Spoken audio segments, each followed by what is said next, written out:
Hello, everyone. Welcome to Geeky Geezers. I'm your host, Agent Boomer. This is my co-host, Pacelli. Hello. And let me know if my sound's coming through okay. I'm trying something different with my settings, and I want to make sure everyone in the stream can hear me. It faded a little bit, but now it seems fine. Okay, good. How do I sound? Oh, you sound just perfect. Okay, so how are we doing, chat? Where is everybody over on Welcome, the Horizon channel? Talker. Haven't Welcome seen to you in a Horizon while. Talker. Good to see you. Good. Hope everything's going well with the writing. Big Al presents. Have a great show, Geezers. Hello, all my friends in chat. Yes, welcome, Big Al of Big Al Presents. And here we are. Yes, we are. It's been another week, another weekend. We're getting to the end of it. Got to get back into Monday. Those of you on the West Coast, be careful. I know that that storm is looking really, really bad. Mondays suck unless you have them off. Let's be honest with you. This is just. Oh yeah, you're right. Listen, full sympathy anyone who could be a hurricane. And just a warning, the DOJ has preemptively ruled that any deaths resulting from Hurricane Hillary will be classified as suicides. So you watch out for Hurricane Hillary. Very funny, man. Too soon? This is even before. Is this a reference to Vince Foster? Is that where we're going back to? This is a reference to a bunch of things. Okay. That was controversial back in the day, remember? Yeah, it was. Did he really? How did he die? Was it really? Lot of people somehow managed to delete themselves in ways that just seem like they really require some assistance. You know what I mean? There's this great bit from, and I'm sure this isn't original. I'm sure it goes back way before this. On that show that I like, Blake 7, the heroes escape from a prison cell, and they find that their guard is already dead, and he's lying on the ground with a knife in his back. And he goes, and they look and they go, "What happened here?" And one of the heroes looks and says, "Well, I don't know, but it's a darn difficult way to commit suicide." That's funny. That's funny. In fact, that reminds me of a there was a little series by Errol Morris, the documentary filmmaker, called First Person, and he interviewed a lawyer, and he was actually a mafia lawyer. Mm-hmm. And he said that one case he did, this man was stabbed in the back like 17 times, and he convinced the jury that the victim fell into the guy's knife 17 times. Yeah, exactly. And he said the jury bought it. So honestly, I put nothing past the stupidity of people. It's entirely possible. Thank you, Mr. Smartass, aka Troy. Last call with Troy Pacelli. Yeah. By the way, be sure if you're not subscribed to Deleted Scenes that you are. He's got a lot of good stuff on his channel. All right, he's the official pre-show of Geeky Geezers. Absolutely. And I'm coming up very, very close to 660. I'm 2 away from 660. Dude, if you hit that 1,000 mark, that's going to be a big celebration. Well, I'm just thinking, if there's enough smart Alex that want to, get me the 8 more that I need to get to 666, I would not balk at that either. You going to do an Omen rewatch or something, or a Rosemary? Oh, that's rewatch? A brilliant idea. Yes, I will do that. Actually, you could do, and actually, no, better still, you could do Whatever Happened to Rosemary's Baby, the made-for-TV movie sequel. That sounds. Did you ever see that? No, that sounds terrible. It's terrible. Yeah, they couldn't get Mia Farrow, obviously, to reprise the role, so they got Patty Duke in the beginning. Okay, well, now maybe I'm thinking maybe. No, it's not good. It's still bad. Huh? And then it's like the young adult Damien, and he's in a rock band. Oh, God. And I keep thinking that the devil worshippers, do you have any master plan for this thing? Or are you just figuring it out as you go? Wait a minute. We're following this guy, and all he's about is playing rock music. I mean, I know rock music's supposed to be the music of the devil, but Doesn't seem like we're doing a whole lot of evil here. I mean, what's he doing? Smoking a doobie? That's the most evil thing he's doing. That's what it felt like. And that's like, isn't that kind of like the opposite? Because smoking weed makes you chill and mellow, and you don't want to do much. That'd be funny. Like he's ready to destroy the world, and then someone passes him a joint, and then maybe I don't have to do that today. Okay, okay. JPRPH1 is saying the Omen, do it. Yes, I think I'm going to do that. This week, I'm going to start a promotion, get me to 666 subscribers by, let's say, October, and I will do an Omen rewatch on my channel. Yes. Deleted scenes. Hail to all. Sorry I'm late. I started late and ran over. No worries, man. No worries at all. And we have Netter's Network. Welcome, Netter. Welcome. I must have gotten a hi, sweetie, from her, but frankly, she's here to join us for our first segment if she's available. I didn't really give her a chance to prepare. What? I mean, yeah, I know. Does she not want to join? She doesn't have to join. It's up to Netter if she wants some input on our good old days. But I guess what we should do is what? I can come on. I okay. Did a link. I didn't send her a link. That's usually a problem. Yeah, there is that too. Give me a second, Netter. Apologies. Okay. Although the fact is that, well, let me change my my mic configuration real quick because I got it kind of directional on me. Okay. Audio. All right. There we go. I'm gonna drop it in your MeWe, Netter. Hold on. All right. Give me a second. He's probably gonna MeWe you. I can't hear you, Troy. No, that's because I was whispering to her. Oh, okay. There you go. It's in the chat. If you will feel like joining us. Now, the thing we are doing tonight's good old days, we figure we would reminisce about a film legend, martial arts legend, Mr. Bruce Lee. Bruce Lee, gone way too soon. And this is what really hurts. A lot of these artists that we lose this way, I mean, you can argue it was drugs or whatever, but these are not drugs like recreational drugs that people are doing, right? These are reactions, and these are, you could almost call it medical malpractice, right? I mean, you could say the same about, I would argue it's very similar to what happened to Prince, what happened to Michael Jackson, to some degree even Elvis. These are people that were being treated by medical practitioners. It's terrible. Just gone way too soon. And we didn't have enough time for their genius, and we lament that, and we go, well, what could have been, right? Yeah, and he did die too soon. Hold on a second, just getting that link for Netter here. I thought I'd sent it. No worries. Give me a second. All right. I can get it too, I think. All right, let me see. Okay, she should have it now. Anyway, yeah, no, I mean, to be fair, I don't know. I wasn't all that familiar with Bruce Lee growing up. Of course, everybody knew who he was, obviously, because he's one of these people. He's one of these figures in pop culture entertainment that's legendary. Oh, there we go. Here we go. And welcome, Netter. Hi, how you? Hold on, she's got to mute herself. There we go. Oh, I see. Yeah. Can we hear you now? Can you hear me now? I can hear you. Good. So welcome. And like I said, Troy was telling me that you are a big Bruce Lee fan. Is that correct? Yeah, it's like I grew up with a lot of those, like karate movies, kung fu movies. So there's Bruce Lee, there's Jackie Chan. Mm-hmm. The spoof ones. They call me Bruce. They still call me Bruce. Yes, exactly.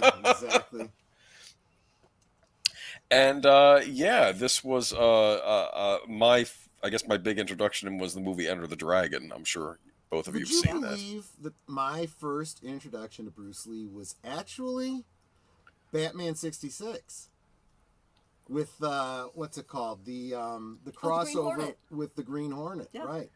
Oh, that's right. And Batman and Robin thought the Green Hornet and Kato were villains, right?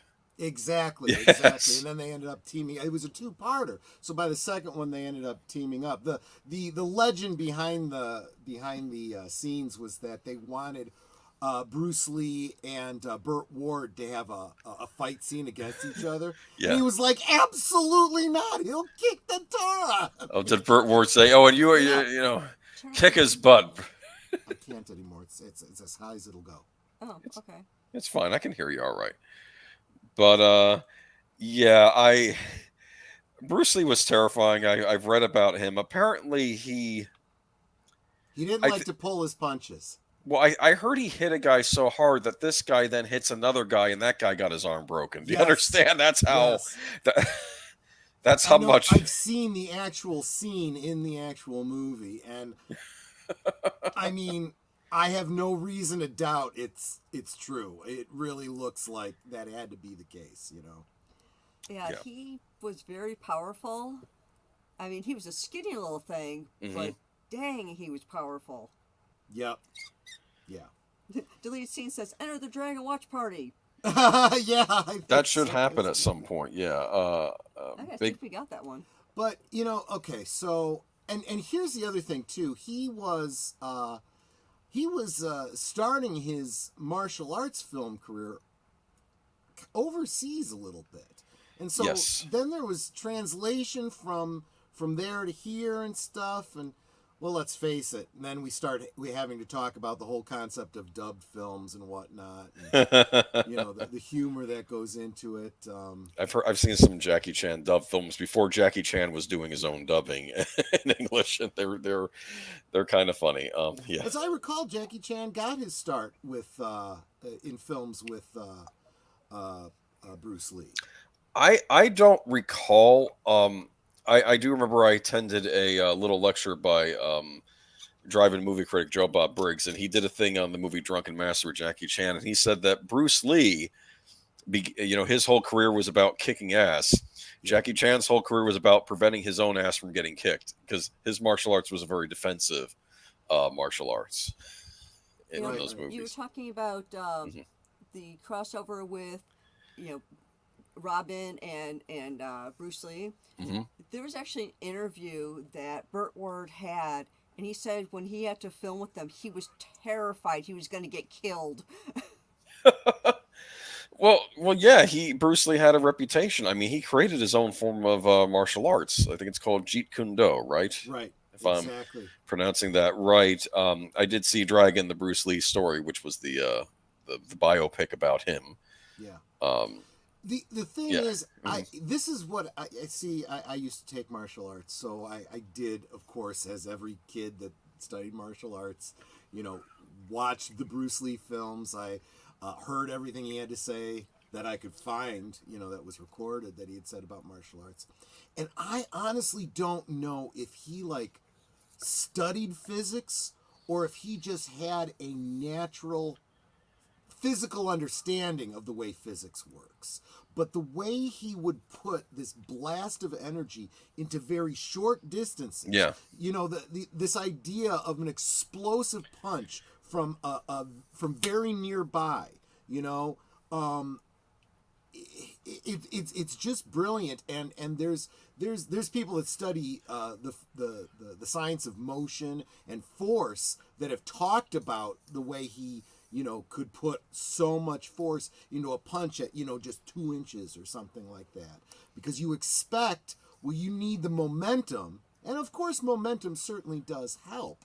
But there's something to be said for the way muscles work in that explosive way. That sudden, just like a sprinter as opposed to a long distance runner and so forth. Yeah.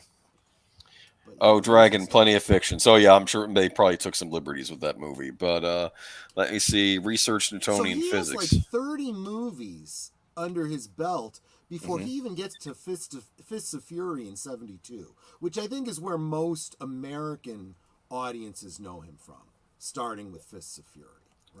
Right. And was that an imported movie? That wasn't made by an American studio. That came over here probably from one of the Hong Kong studios, correct? I think so.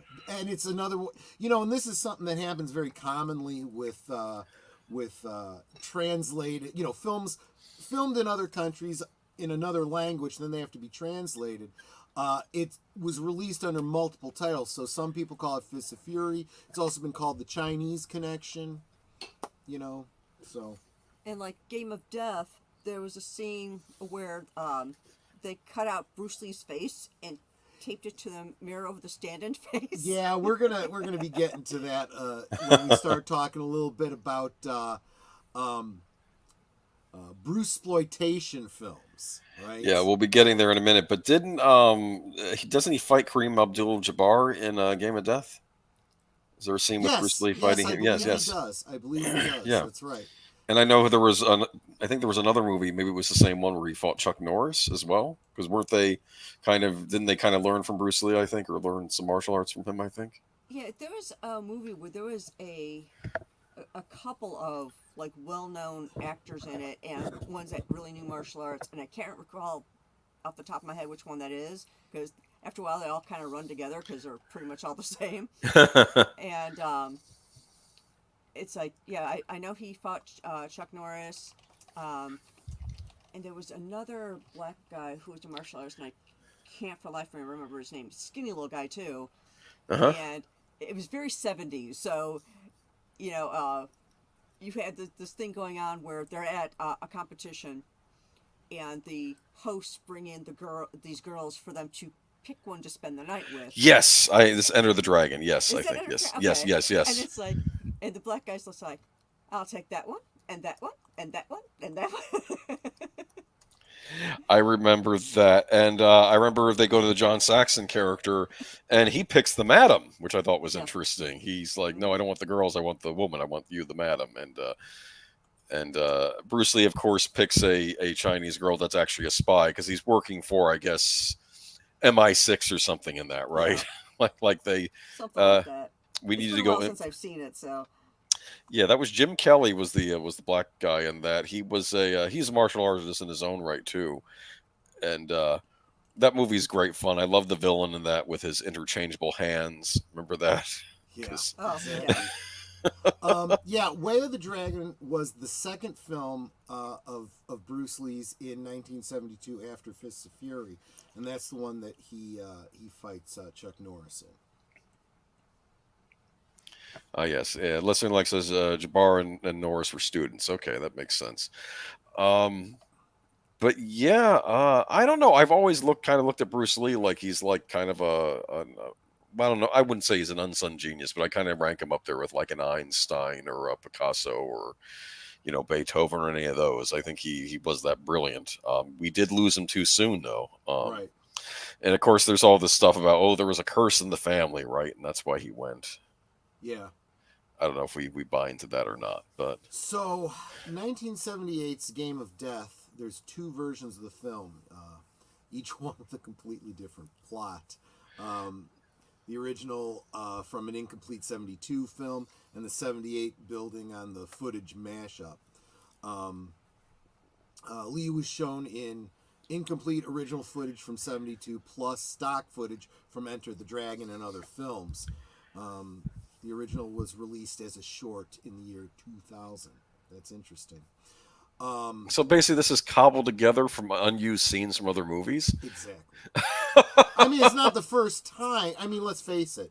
This was completing a film after someone dies, right? Before we had CG and, all that kind of stuff. I mean, we have had people finish films after someone dies using stand-ins and stuff for, I think, as long as we've been doing films. It's not uncommon. Look, there were episodes of the Three Stooges where after Curly died, they had someone stand in for Curly to finish episodes because they had a contract. It didn't matter. They couldn't get out of their contract because somebody died, so they still had to come up, and they did a bunch of things where Curly had to, or maybe it was Shemp. Maybe I'm sorry. It might have been Shemp. I think Shemp was first, correct? That's where the term "fake Shemps" comes from. There you go. And yes. Then, they'd never show his face, and he'd wear a fake beard, and there'd be a contrivance for why you couldn't see him, and they were trying to hide him from somebody, and that's what the whole stories were about. Just how miserable is that when you got to do a story, to fulfill a contract, featuring a stand-in for your dead brother. You're in mourning, and yet you still got to do a film that he was supposed to have been in. You know what I mean? Yeah. But that's kind of what we're looking at here with Game of Death, right? That and I get it. You're in the middle of a film. You got to finish the film. Okay, they do what they can. But as Netter points out, there's this one bit where, and I don't remember if it was Game of Death or Game of Death 2. I think it was Game of Death. Yeah. Where it's like you're seeing a crowd scene, and you can obviously see a square picture of Bruce Lee's face on a stick, and it's bopping through the crowd, and it's hilarious. Yeah, hilarious. Yeah. I mean, yeah. Even bad CG would be better these days, right? They didn't have the CG back then, did they? No, that's for darn sure. Yeah. Lester San Jose says the Warrior's Journey documentary has all we need for Game of Death. Yeah. Yeah, I mean it's really sad. But you gotta say, and I understand. I don't think it's a horrible thing to have films that homage him, that pay honor to him. There have been plenty of films that have had actors specifically playing Bruce Lee, whether it's like biopic films or whatever. What was it The Last Dragon from the 80s? Where the main character was a huge Bruce Lee fan. Probably, yeah, probably. He invokes like the spirit of Bruce Lee to help him train or whatever, and it was actually a really good film. And no, it's obviously not Bruce Lee; it's an actor. But in fact, I don't think they even specifically said that it was supposed to be Bruce Lee, but you get the impression that's who it was, right? Yeah, Bruce Lee shows up in other media too, like he shows up in Street Fighter 2 the game. There's a character they added later on called Fei Long, who I think was very obviously based off of Bruce Lee, and he's from Hong Kong. But then, of course, I think there's a scene at the end where it says, "You are the master." Says, "Oh no, there is only one master, and he's no longer with us." So I think maybe that's, but you can tell he was supposed to be Bruce Lee. That's a great line, though, isn't it? That's really. I think that's what happens if you beat as Fei Long.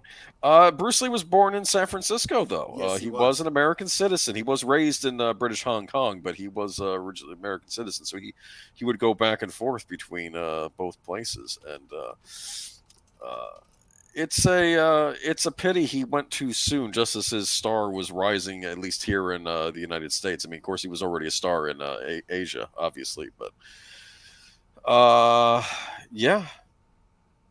Interesting that his wife died the same year he did. No. 1973. Yeah, looking at his thing. His wife was Linda Lee Cadwell. No. I know she couldn't have died then because she did an intro on the DVD for Enter the Dragon. Oh, I'm sorry. That's married, not died. Wow. I see. Yeah. Okay. Yeah. So they got married in 1964, and of course he died in 1973. Yeah, but Fist of Fury is the king of reboots. Okay, Bruce Leroy. Oh, that's the character's name, I guess. In from The Last Dragon. Yeah. Well, he was actually. Yeah, was that the good guy or the bad guy? I don't remember. The good guy, because I think the bad guy was the Shogun. Sho'nuff, right? Sho'nuff, right. Yes. Oh man. There was one. It was supposed to be like the making of a Bruce Lee movie, but it was like a movie of the making of like. Yeah. Kind of like they were reenacting how he supposedly died, and it had something to do with being on set and a prop gun being fired, and he got killed by the prop gun killing him. And it was like like he was doing this one of those jump in the air kicks, right? Which is why a bunch of people are firing at him, and supposedly that's how he died. Which is why when The Crow happened, and Brandon Lee died exactly that way. It was like, wait, this is just not wow, Yeah, he actually died of cerebral edema due to yes. I can't pronounce that. Yeah, it was a drug reaction. Yeah. He had a reaction. Of course, it probably didn't also help. I think someone mentioned in the chat that he was a workaholic too, which I guess he would have to be to have gotten that much output of work in such a short amount of time. He died when he was 32. I mean, that's ridiculous. Yeah. Yeah, traces of marijuana is found in his stomach. Okay, well, gone way too soon. his legend lives on. There was actually a very nice Criterion Blu-ray set of his movies put out a couple years ago, which I've been hawing about picking up, but maybe I should. I do have the regular DVDs of his movies, the ones 20th Century Fox put out, and the special edition Enter the Dragon that Warner Brothers put out. But living legend. But apparently, when Bruce Lee went, it didn't end with him. Is that right? Yeah, it's like they just they couldn't let him go. I mean, it's one thing to finish a film that you are working on. It's another thing to decide to just capitalize on him by, just a bunch of lookalikes, right? Yeah. Do you want to post our first story? You can stick around there for that. You might find this funny. I don't know if you've got a chance to see the trailer. Get to see the trailer. Okay. I am also going to drop the trailer as well, so you can go ahead and start reading the article. Yeah, I'll read the article. And Severin Films announced documentary Enter the Clones of Bruce to screen at Fright Fest 2023. And there's a link to the actual trailer if y'all are so inclined. I'll go ahead and read from the article. It's a short one. But this was funny. I mean, I wasn't aware. Maybe I was aware to some degree. I didn't know to this much of a degree. By the way, I gotta correct myself. The Last Dragon was a great movie. That's not the one I was thinking of. I was thinking of No Retreat, No Surrender. No Retreat, No Surrender. I'll have to look for that one. In which Jean-Claude Van Damme plays, I think this was his introduction to the American audience. He plays the bad guy from Russia. And who was it? Was it Kurt McKinney or something like that? Plays the hero. And he's the kid that's studying martial arts, and he's trained by, the spirit of Bruce Lee. Yeah. Van Damme, I thought, was underused as villains. I think he did pretty well when he would, on occasion, play a villain. But yeah, he was a great villain. They pushed him to hero, character a little too quickly. I think so. So, when the world's most famous martial artist and screen icon Bruce Lee died in 1974 at just 32 years of age, he'd completed only 4 films. But within hours of his funeral, Hong Kong studios began producing hundreds of unauthorized biopics, sequels, prequels, and spin-offs, finding a new legion of stars whose main skill was that they were Lee lookalikes. Over the next decade, Bruceploitation would become a staple of global cinema. Now enter the clones of Bruce in a cinematic story like no other, as director David Gregory, following his exploration of cinema's most transgressive edges in award-winning documentaries Lost Soul and Blood and Flesh, shines a light on this uniquely 70s phenomenon with this fascinating film. The documentary takes us on an all-action, entertaining journey that hears from those who lived it. There are eye-opening interviews with performers, producers, directors, and distributors, along with copious clips from the films, revealing one of the most bizarre and little-known stories in movie history.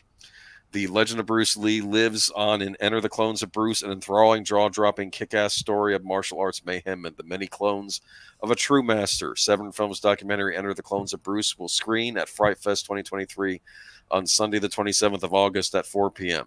So if you're at Fright Fest next Sunday, you can catch Enter the Clones of Bruce. Did you catch the trailer?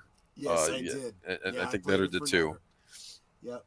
It looks like it's going to be good. I'm going to want to check that out.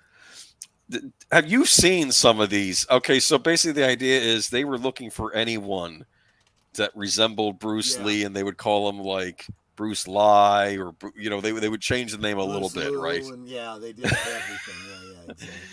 And I thought it was ridiculous. I don't know how many of these movies they made, but it's almost like really Elvis does set the stage for the movie. They call me Bruce, right? Yeah. Well, it's funny because it's almost like the how we have Elvis impersonators. You had Bruce Lee impersonators, basically. Right. That's what this is, right? But the difference was, of course, that there is a difference. That an Elvis there were Elvis impersonators before Elvis died. Yes. Rick Saucedo, for example, was performing as, Elvis. It was Rick Saucedo doing Elvis, and everyone knew they were going to see Rick Saucedo, right? And then after Elvis died, well, his business picked up even that much more. But you knew you were going to see an Elvis impersonator. With Bruce Lee, they tried to blur that line, right? They kind of played off of that, that last movie thing where it was like, well, is he really dead? And some of the stories even dealt with that. And even the character was meant to be Bruce Lee, right? And what they're also counting on is that white people can't tell Asian people yeah, apart. That's a little bit of that's so racism bad, there, but maybe. But there is a little bit of that racism there, right? Well, think about it. You're a kid in a video store, and you're a big Bruce Lee fan, and you probably see a cover with drawn characters. There probably wasn't photographs, and you see a blurry martial arts. Oh, this is a lost Bruce Lee movie, and then you go see it, and he's in a superhero cape and or whatever else they were doing in these movies. And you're like, wait a minute, this isn't Bruce Lee. And then you read, who the star, like on the back of the box, Bruce Lee. That's kind of like that bit from The Simpsons. Make sure you drink your Malk, MALK, Malk. I'm telling you, that's just it's how it was back then. Yeah. I guess, and it's weird that Bruceploitation, I guess, is another genre of grindhouse movie, right? Kind of in a way. Well, especially when you can. Well, if you start out with the fact that really all of those martial arts films were a subgenre of the grindhouse thing. They were, and then you have the exploitation films, and I mean all the exploitation films. There's sexploitation, blaxploitation, and now we're talking Bruceploitation. Did you know there was Caligula exploitation? That was another genre. That kind of doesn't surprise me. I didn't realize that there apparently were a lot more Caligula movies than just the most notorious one we know about. Yeah, exactly. And it's Nunsploitation. That was another one. Nunsploitation, right? Exactly. There was all sorts of things. In fact, it was funny when Robert Rodriguez made his Machete movie. He said he was annoyed because they didn't have a mexploitation genre, so he wanted to make a Mexican exploitation movie with Machete. Yes, instead of black exploitation, Mexican exploitation. Yeah, but it's a grindhouse movies are a lot of fun if you measure your expectations. Sometimes they'd be European horror movies where they're clearly dubbed and they had to, they wouldn't have the actors, speak in the trailers and stuff. But you know what? No, Horizon Talk are absolutely right. It's like a Stephen He off-brand skit, except with actors. My goodness, you are right on. If you don't follow Stephen He on YouTube, you're missing out. He's the one that does the, his Asian parents are so embarrassed because he's a YouTuber. Emotional damage, and he's just absolutely brilliant. But he's got these series of skits where he goes into the store with Asian off brands of different things. So it's like Mountain Dew, Hill River, or something. They're just alternate names for every product you can think of. Yeah, that's funny. Funny stuff. You got to check that out. So, Netter, you have seen some of these Bruceploitation movies. Were any of them any good? That's my main question for you. No, I'm serious. Did you enjoy yourself with any of them? To be honest, I mean, it's okay if you did like some of them. Maybe some of them were good. Let's put it this way: they were entertaining, but bad. Yeah. Okay. And so it's like you're watching them, and they got the stereotypical someone saying something, but the words don't match up with their mouth. Oh, no. Yeah, them making over gestures when they're trying to figure out what they're doing, and constantly the thumb on the nose thing to make sure he's supposed to be Bruce Lee, right? That and the sound effects whenever they hit something. Yeah. Rock. Meat slammers, that sort of thing. Which is kind of interesting because a lot of times, a lot of those connecting punches did not need to be added by the gaffers when it was Bruce Lee himself, But they had the effects, yeah. Exactly right. Now, Lester San Jose points out 15 or so watching. You're only seeing 5 likes. Actually, you know what? Refresh, because I'm seeing 12 likes. But still, can we get hit the like if you would, Much Yeah, appreciated, people. In fact, I should probably be watching my own channel, shouldn't I? Still in deleted scenes channel. But but anyway, I see 13 not only likes. was he late for his own stream, he's still on the last stream. probably by saying that, like 5 people left now since you asked them to hit the likes button. I'm not hitting that like button. Oh, Continuum Chronicles, welcome to the stream. Yes, yes. We're just talking about Bruce Lee and his and the imitation Bruce Lees. But you know, it is sad. I mean, we've never had another Bruce. We've had many other great martial artists come since then. Yeah. You know, Jet Li, Tony Jaa, Jackie Chan. I'm not, Yeah. but there's only ever been one Bruce Lee. And there only ever should be, right? I mean, let them be themselves, right? Yeah. I don't want Jet Li to be Bruce Lee. I like Jet Li, and he needs to forge his own path. I'm glad that Jackie Chan kind of got out of that shadow, because he kind of came out of that whole Bruceploitation kind of thing. He probably did. I'm sure some of his earlier movies were trying to be like the Bruce Lee movies. Very much. And he was like, but I need to forge my own path. And that's also why he started pushing the more comical type of whatnot. Like Busby Berkeley, the silent film era, they were a big influence on Jackie Chan. Exactly. And basically he's very and like I said, a lot of his, if you watch his movies, a lot of his martial arts, I mean, he will finally kick ass at some point in the movie, but a lot of them are him defensive posturing, trying to survive attacks, you know, and it's more about his quick thing about maybe we should do Jackie Chan for another stream, but that'll be we absolutely fun. should. But it's something that I think a lot of people don't think about in terms of martial arts, and you see it with Bruce Lee, you see it with Jackie Chan, and every style is a little bit different, but you know, throwing the punches, throwing the kicks, knowing the combinations are all important, but there's also the quick wit, right? Knowing when to block, when to punch, when is your opponent weakest, and exploiting that. And when you know they're strong, maybe you just need to find a way to redirect. And some of them are just so hilarious. There's one guy, and 40 guys coming to beat him up. And they all wait their turn. Yeah, they all wait their turn. And then when they get knocked down, they stay down for a little bit, then get back up and run in again. It's like, okay. Well, you know, it's funny because we used to do technical sparring in our martial arts class, and there was just this one day where my sensei, you know, said, stop. And we all stopped. We all, you know, took the ring. And he goes, have you ever noticed how when we're practicing, everyone just attacks it, you know, one at a time? How come you never double team, triple team? And I raised my hand, and he looks at me because he meant it to be a rhetorical question. He goes, okay, why? I said, because we don't want to kick the crap out of each other. We just want to kick the crap out of the one guy. And he's like, you know, that's actually not a bad answer. Actually, I will say this, a spoiler alert maybe for the last season of Cobra Kai, but remember when the one trainer is training the students and the thing is about protect the egg? Yes. Remember that? Yes. And that actually comes into play in the finale about why it's important maybe to use everybody to protect one person, right? Exactly. And why that can be useful. And and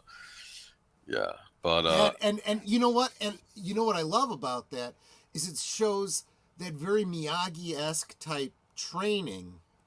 Mm-hmm. But it didn't come directly from Mr. Miyagi, right? It was a new thought. It was like the art continues even after, you know, the master has passed. True, but don't forget that Chosun also he studied under the same. He studied under the same teacher that like I think Miyagi's dad taught 2 students. It was Mr. Miyagi's son, and then another guy who was Chosun's. So it was sort of like it was so he knows all about the Miyagi family tradition of martial arts. He was explaining it all to Daniel, even explaining that, you know, there are circumstances where you might have to kill. Remember he said that, which I thought was interesting, because Daniel's like, oh, that's Miyagi-Do's not about it. You don't know Miyagi-Do as well as you think you do. You do. It's true. You know, there were instances, and then he showed him the hidden scrolls. Remember that? Well, and I always felt it was the same thing with Yoda, right? Where Yoda really wasn't done training Luke, right? No. And so he said, I'll come back and I'll complete my training. He comes back and Yoda's dying. And he says, but I need to complete my training. And Yoda says, you don't need any more training. Well, the fact is there was more training for him to give. He said you don't need any more training. But it doesn't mean that his training is complete, because let's face it, any master will tell you, to the day you die, you never stop learning. Right? So. That's true. But of course, now Disney's writing Star Wars, so we don't get, thoughtful stories. I don't even want to think about that. Let's bring it back to Bruce Lee and say goodbye to a great master. Yes. Again, gone too soon. Check out this film, this Clones. Enter the Clones of Bruce Lee. I'm sure it'll come to streaming, or it'll be available for purchase at some point. But maybe it'll be it. Well, it's going. Frankly, why can't we get these things in movie theaters? They're on strike right now. Why don't you put this on in a regular theater and let me go watch it? Keep in mind, this was probably created with the intent to screen it first at this Fright Fest. At this Fright Fest. And that tells me it's almost certainly going to be going to physical media. The horror community is big on supporting physical media, so they are, yeah. I really see this coming to and even though this is not a horror movie, it's still in that same wheelhouse, there's a lot of crossover. There's no doubt about it. That's true. Like, I know Arrow has been putting out some Shaw Brothers Criterion. Sorry, I call Arrow the Criterion. Actually, Arrow is known as the Criterion of shit, but it's no, they call them that because it's they sometimes release a lot of these B movies, but just because something is considered a B movie by mainstream side, it doesn't mean it's bad. And a lot of those Shaw Brothers martial arts movies are classics, and they're you can now get them on Blu-ray from Arrow Home Video. And look, I'm gonna go out on a limb here and say even the worst films, there's somebody out there who saw it at just the right time with just the right person and has just the right memories of that film, that they want to remember it and own it for keepsies. That's why physical media is so important. Hey. So there might be like 5 or 6 people out there that like the sequel trilogy of Star Wars. They deserve to have it. Howard the Duck got a Blu-ray release. Well, there's some things I really, really like about that movie. So yeah. And I broke down and I bought it because it was cheap. I don't know. Oh, Ducky. It's so bad. It's so inappropriate. It was a family feature. There's some inappropriate stuff in that movie. But anyway, what's even more inappropriate is that to know that there was a little kid in that costume. That's just disturbing. Creepy as all get out. So, Netter, any last words on Bruce Lee? He was a great martial artist. Yeah, and actually a halfway decent actor. Yeah. But the ones that followed, I know they tried to follow in his footsteps, but they just weren't as good. Yeah. But some of them are fun to watch. True. Yes. So yeah, definitely check them out. And like I said, Enter the Dragon is getting a fancy 4K release soon too. So for those of you who collect 4K Blu-ray for your 4K TVs, yep. And then you'll have to buy an 8K TV soon enough, and they'll all be obsolete. I'm kidding. Anyway. Dude, I'm still on a plasma. It's on its last legs. You're on a plasma? Yes, I didn't know you had a plasma. In the lower left-hand corner, I get these pixelations in all blue. Yeah, I still have my plasma. Yeah. We're plasma brothers. Look at that. We're like the last 2 people in America I'm with plasma TVs. I'm upgrading though, because it's hard to describe how I've got it, but I have this unit that sits in front of the TV, and I've got my Razor Crest in front of it. So like it blocks a part of the TV, but there is like a foot between the top of the TV and the ceiling. So it's like, well, maybe when I get a new TV, I can mount it higher. The TV will be above it, and then I can have my display in front of it and whatnot. Gotcha. Yeah, that's cool. All right. Well, thank you, Netter, for popping on. Oh, thank you for having me. Yeah, we'll definitely. She'll kind of technically still be here. Yeah, I'll be in the chat. Because she can. Well, if you want to pop in again at any moment to comment on things, let me know. All right, I'll let you in. Okay. But of course, she's still going to be on the mic because it's my mic. So that's true. She doesn't need to physically have her face on the screen. Well, I'm just saying you're not obligated to put your 2 cents in anything else, but you may. True. Oh, wait a minute. Story. What? I have a Sony game TV from the mid 80s with the NES built in. What? Came with black NES controllers. Oh my gosh, that is so cool, CK. This is horrifying. This is when Sony and Nintendo were on good terms, probably when that was made. Yeah. We forget that Sony and Nintendo used to be allies. The sound chip for the Super Nintendo was helped develop by Sony. That's why the sound was so good on the Super Nintendo. Sony was involved in it, but then they had a falling out. But that's a story for another day. Right. And now they're like one of Nintendo's greatest rivals. True. Okay, if the problem is special features aren't in 4K, well, that stinks. Though I'll bet Enter the Dragon has one of the worst audio commentaries since the director sounds like he's half asleep during it. But Verizon has talked with Disney about ESPN partnership. Yep. So here we go. This is, and we have a Disney. What is that? Disney Sheepherder is in the chat. Welcome. Oh, welcome, Disney Sheepherder.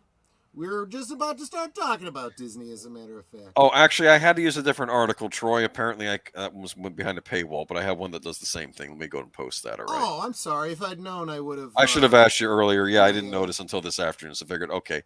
The title of this one is Verizon reportedly talking to Disney about potential ESPN partnership. Big difference in that title, don't you think? Not really, yeah. Okay, but it's interesting. Why go to the source when I can look at another article that cites the source instead? Right, exactly. And I don't have to pay.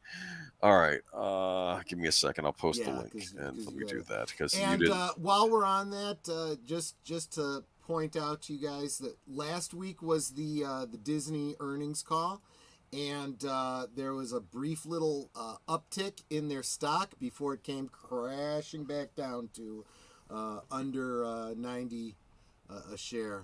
No surprises there. So it's back in the mid to high 80s, and possibly going to continue to fall. Just not that I'm giving any investment advice or anything like that. I'm just kind of commenting on the state of the Disney dumpster fire.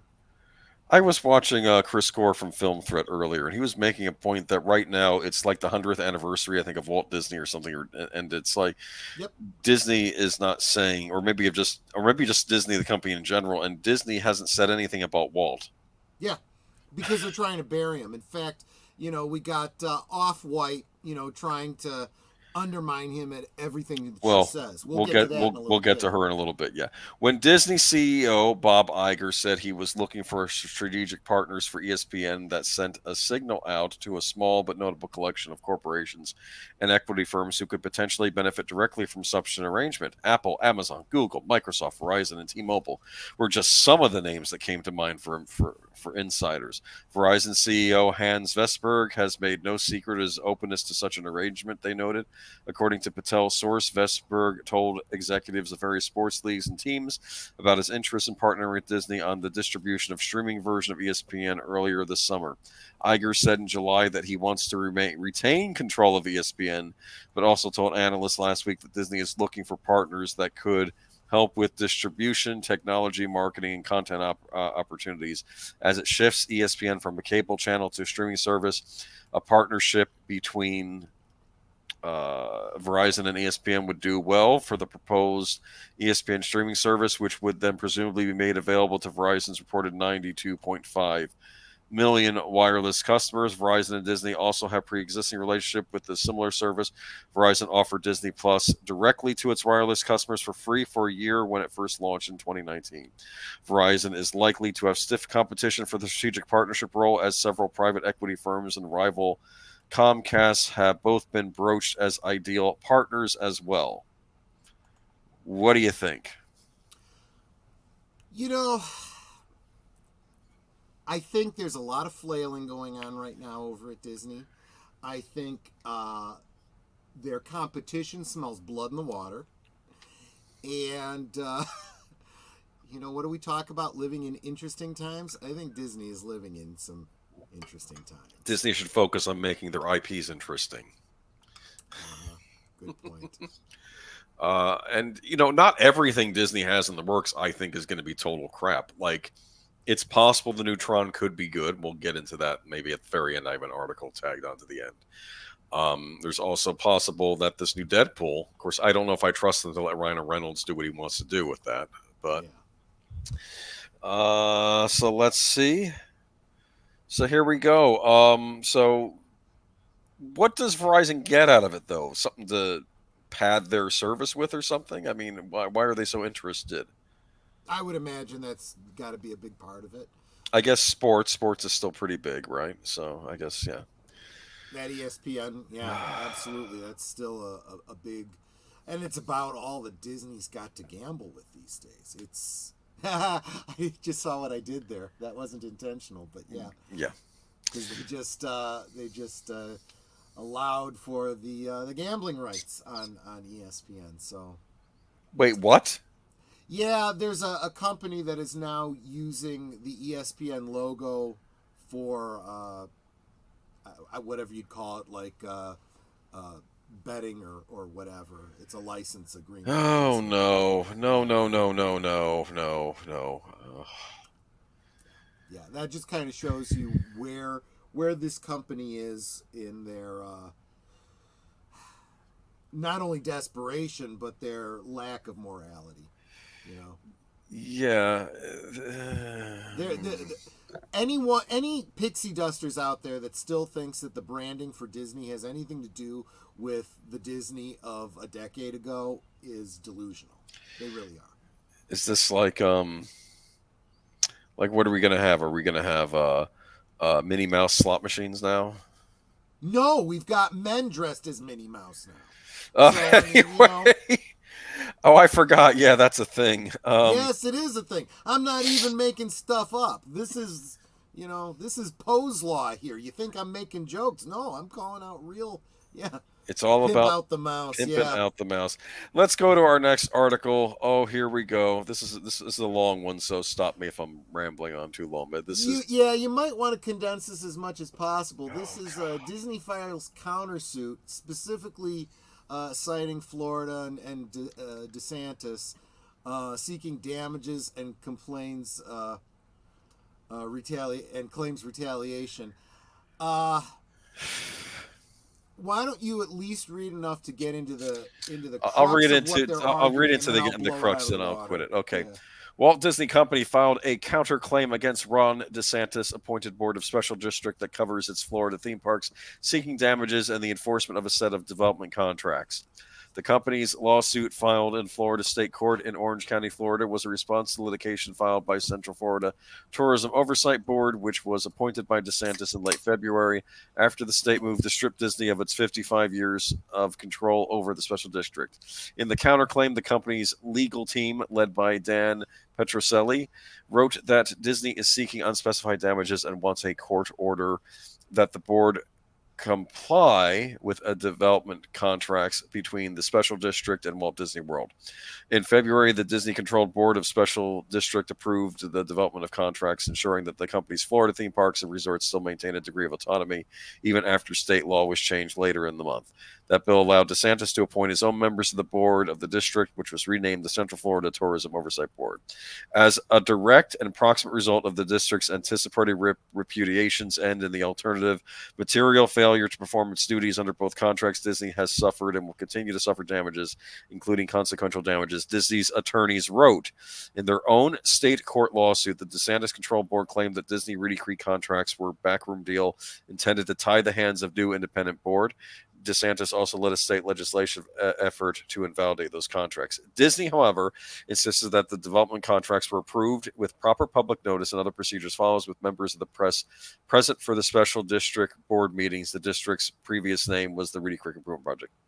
And in April, Disney filed a federal lawsuit against DeSantis and the Central Florida Tourism Oversight District Board, claiming that the governor violated its First Amendment and other constitutional rights. and we've talked about this before. Yeah, we have, and this is why this is still so funny. So as I pointed out, and I'm really just kind of regurgitating what people that are far wiser in this particular area of law than I am have said. I'm specifically speaking of Legal Mindset, great YouTube channel, check it out. Valiant Renegade and WDW Pro. Bring out Legal Mindset. Exactly.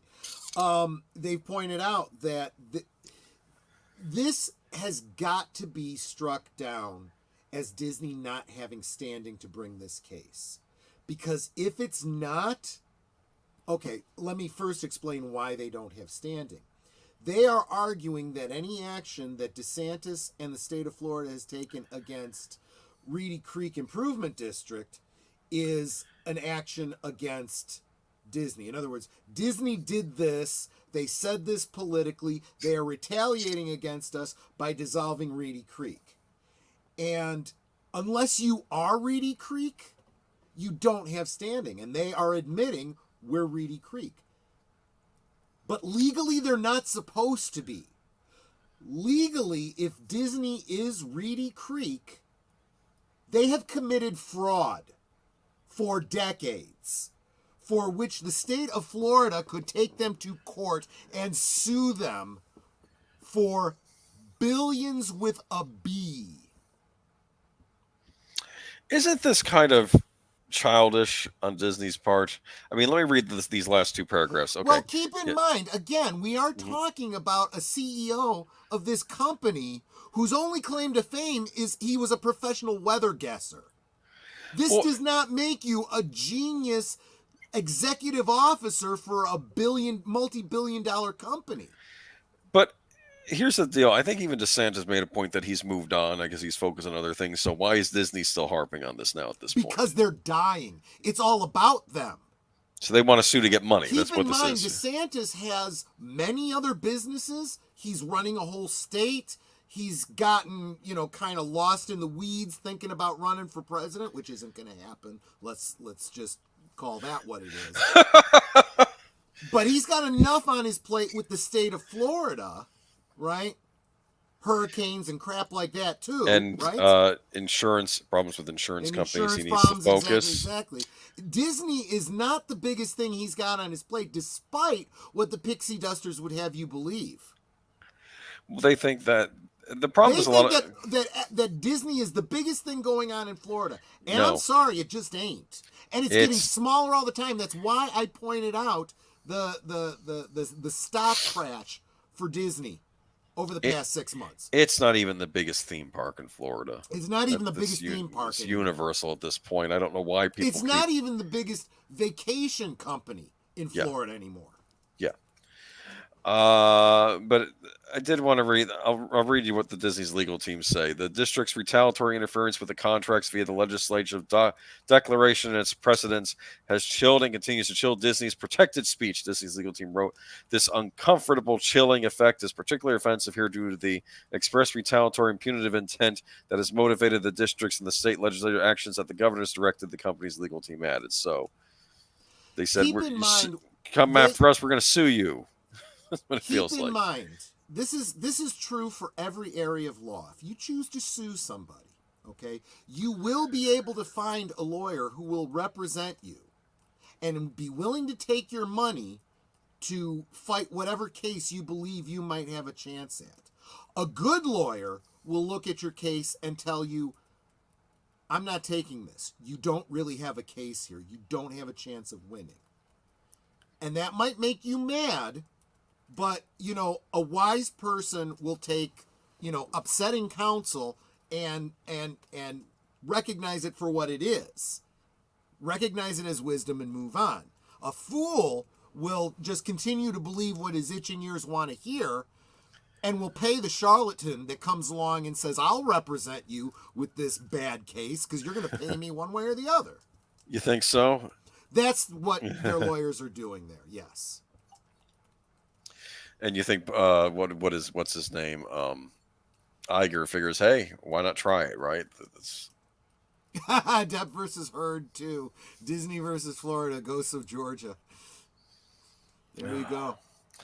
All right, so more Disney in the news. We got to talk about Snow White. Yeah, let's get into Off-White. And oh my gosh, I think I accidentally erased the article here. Well, that's okay. I can post it if you need me to. I can do that. This is the name of the article. Hollywood Reporter. You want to post the name? I'll post the link. Yeah. Okay, why don't we do that? See, it's called Working Together. It helps, yeah. I don't know how I accidentally... Actually, I got it. This one I thought was interesting as this is showing up on the Hollywood Reporter of all places. Yeah, thank you. So, you did find it. Okay. I did find it because okay. I just dropped the title into Google and got it. Oh, I see. But this is interesting because this shows up as... this is on Hollywood Reporter. So this means even these sites, this isn't just some rantings of the far right online. This is now major outlets now finally realizing that this is a public relations disaster. Yep. That's what I'm thinking, or at least a promotional disaster for this upcoming movie. Yep. Which, to be fair, I think was going to be a trash fire regardless, but the actions of the lead actress has not helped matters. First, conservative critics took issues with the casting of Latina star Rachel Zegler, West Side Story, as a character described in the original Brothers Grimm as having skin as white as snow, and the production changing the formerly titular Seven Dwarfs into a diverse collection of magical creatures of varying sizes and genders. That was because of Peter Dinklage. Look that was because of Peter Dinklage. That other part. That is absolutely true. Oh, let's be clear. You know, you can point at conservatives, and you can point at white people, you can point at whatever, but, you know, tell me that you're okay with cultural appropriations, you know, without telling me you're okay with cultural appropriations. This is an 1812 German fairy tale, okay? I guess it's probably, okay. It's probably a lot older than that, too, yeah.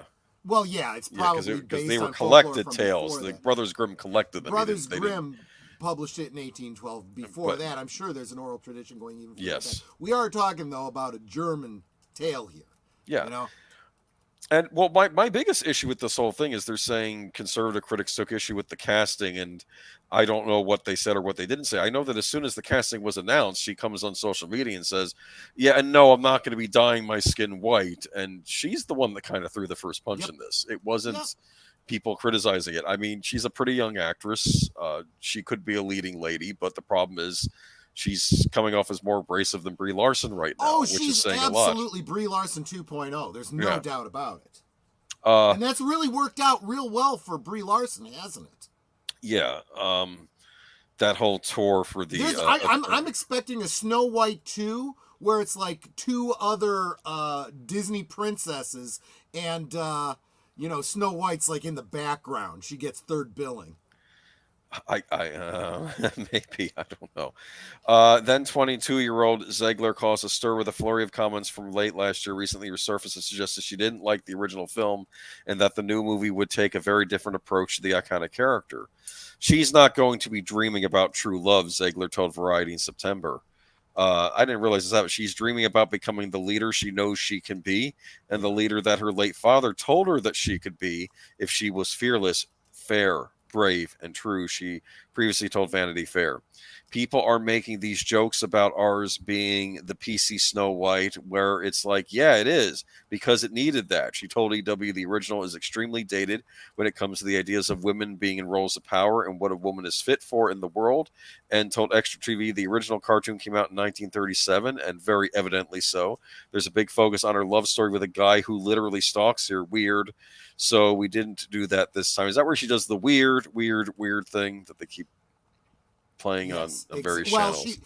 She talks about him being a stalker, and I'm like, you know, you use that term stalker. I don't think it means what you think it means. What did he do in the movie, The Prince Charming? I think he sings to her in one scene. He had, They had a little bit of a flirtation, and he doesn't show up again until after she's dead. Yes. And he does the equivalent of showing it up at someone's wake and giving her a kiss. It's like a kiss goodbye, really. He doesn't know that he has the ability to bring her back to life. Yes. You know? I just said, you know, look, I would love to see, you know, Ziegler's version of this, where she dies and the prince comes and says, and walks away, and she just stays dead at the end. The end. You know? I have no idea what they're planning for this. It sounds like a remake that Disney didn't want to make, doesn't know how to remake it. They don't like the source material. I don't understand. You know, you could just do an original princess story and have her be an original princess if this is the big issue. If you're changing like practically everything about the original story anyway, I don't understand why. Now the Telegraph has an interview with David Hand, who worked as a designer for Disney in 1990s and whose father, also named David Hand, was one of the directors of the original film.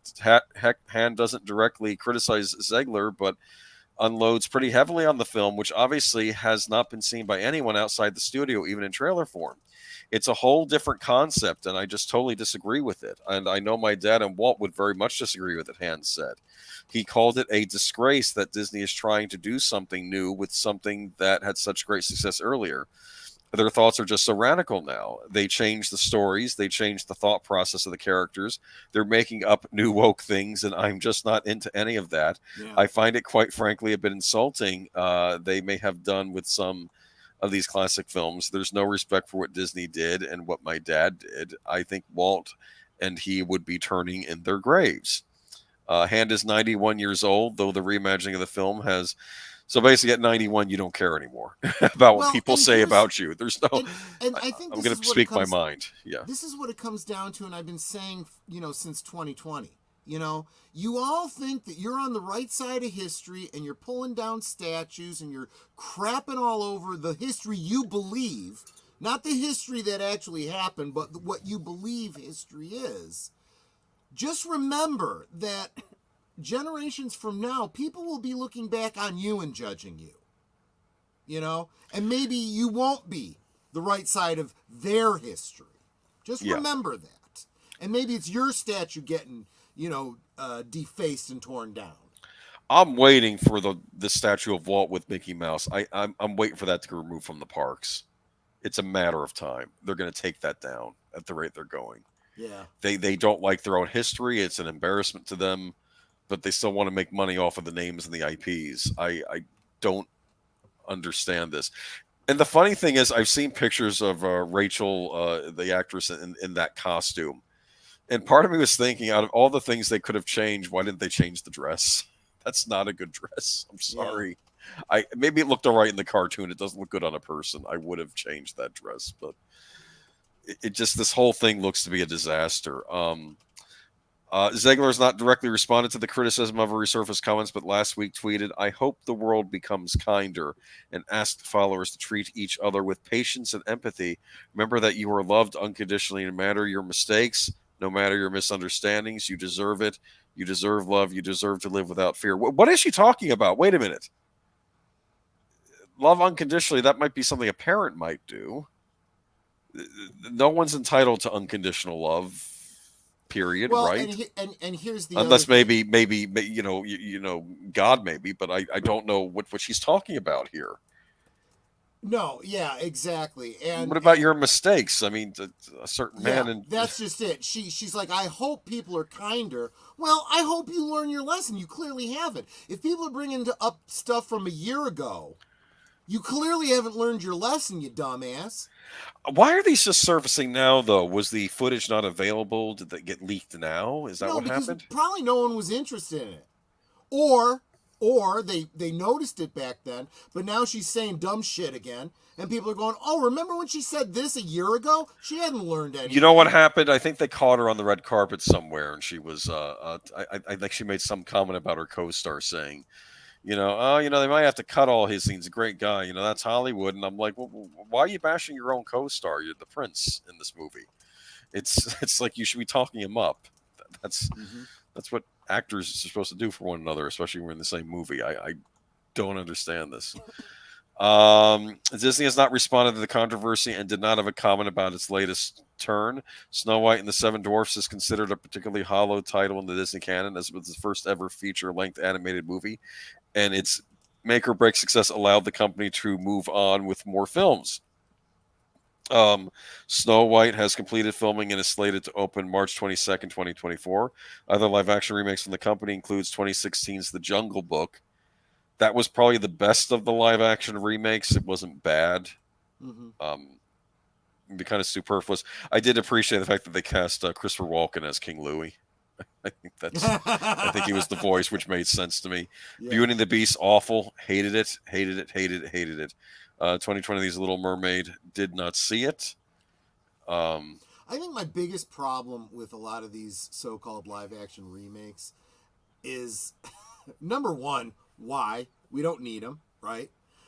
Number two, they're not live-action remakes if you're just replacing, the two-dimensional artwork with CG. It's still animated.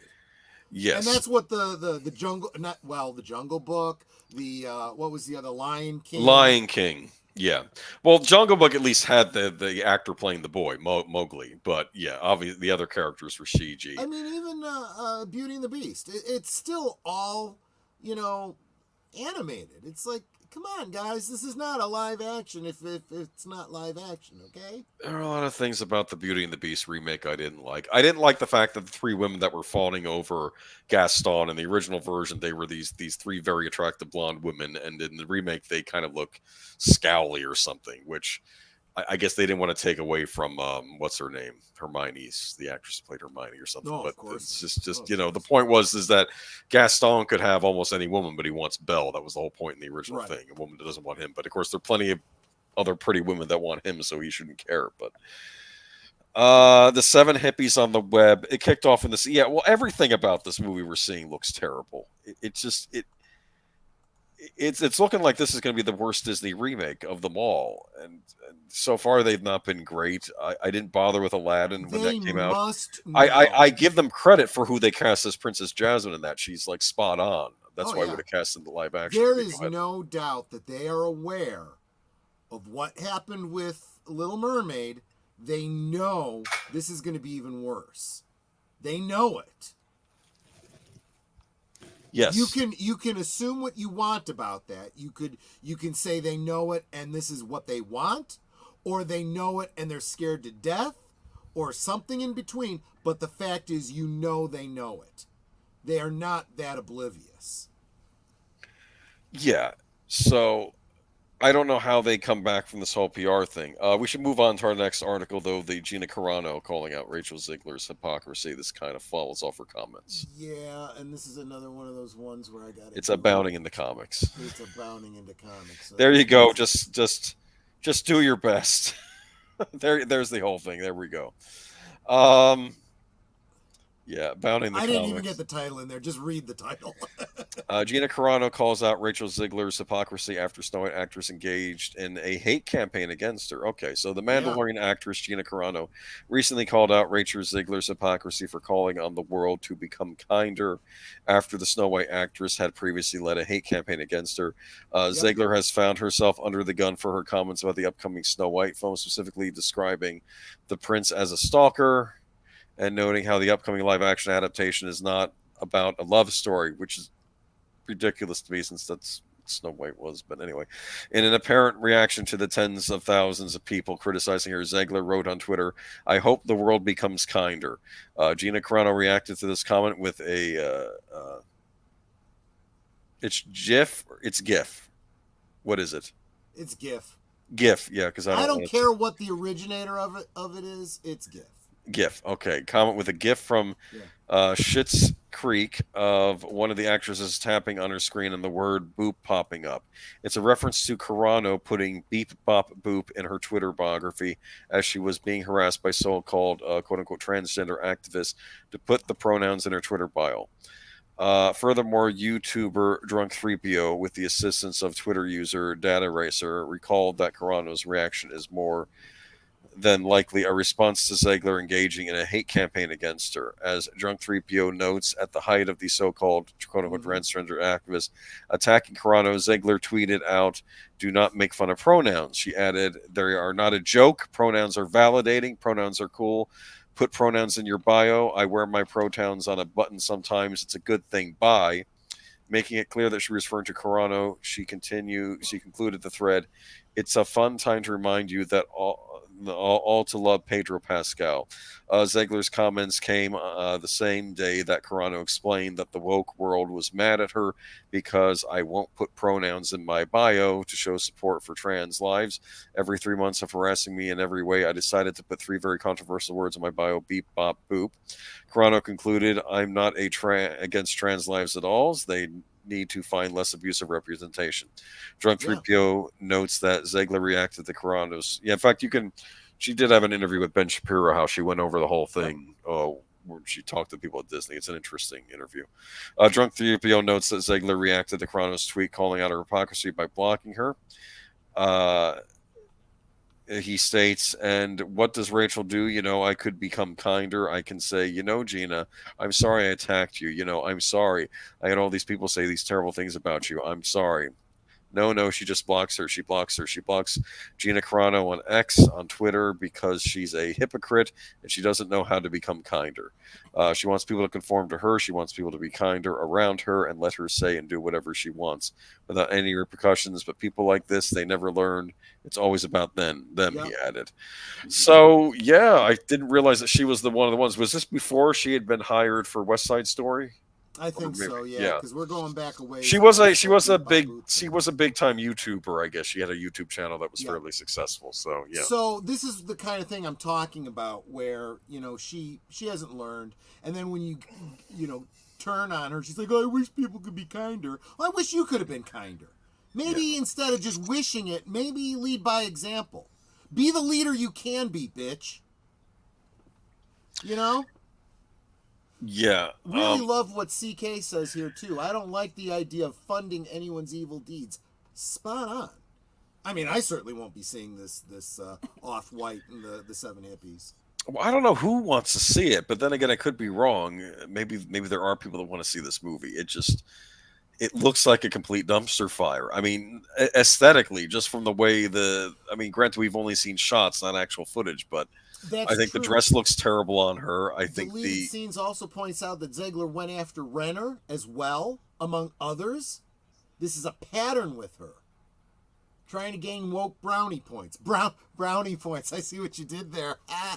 Well, you would think, though, after she's been hired for major motion pictures, she would just tone it stop down. Going after other actors. Yeah, because I'll tell you what, payback's a bitch. Her career can end as quickly as it started. She needs to know this, and I don't get it. A whole lot of work after this, to be honest with you. I'm telling you, she seriously is on the Brie Larson career path. She really is. But Brie Larson, I know we're not necessarily her biggest fans, but she had a lot of she still has her dramatic roles to fall back on. Like maybe she can't be in the blockbusters, but people like casting her in like these smaller pictures where she's like a lawyer. Lately, though?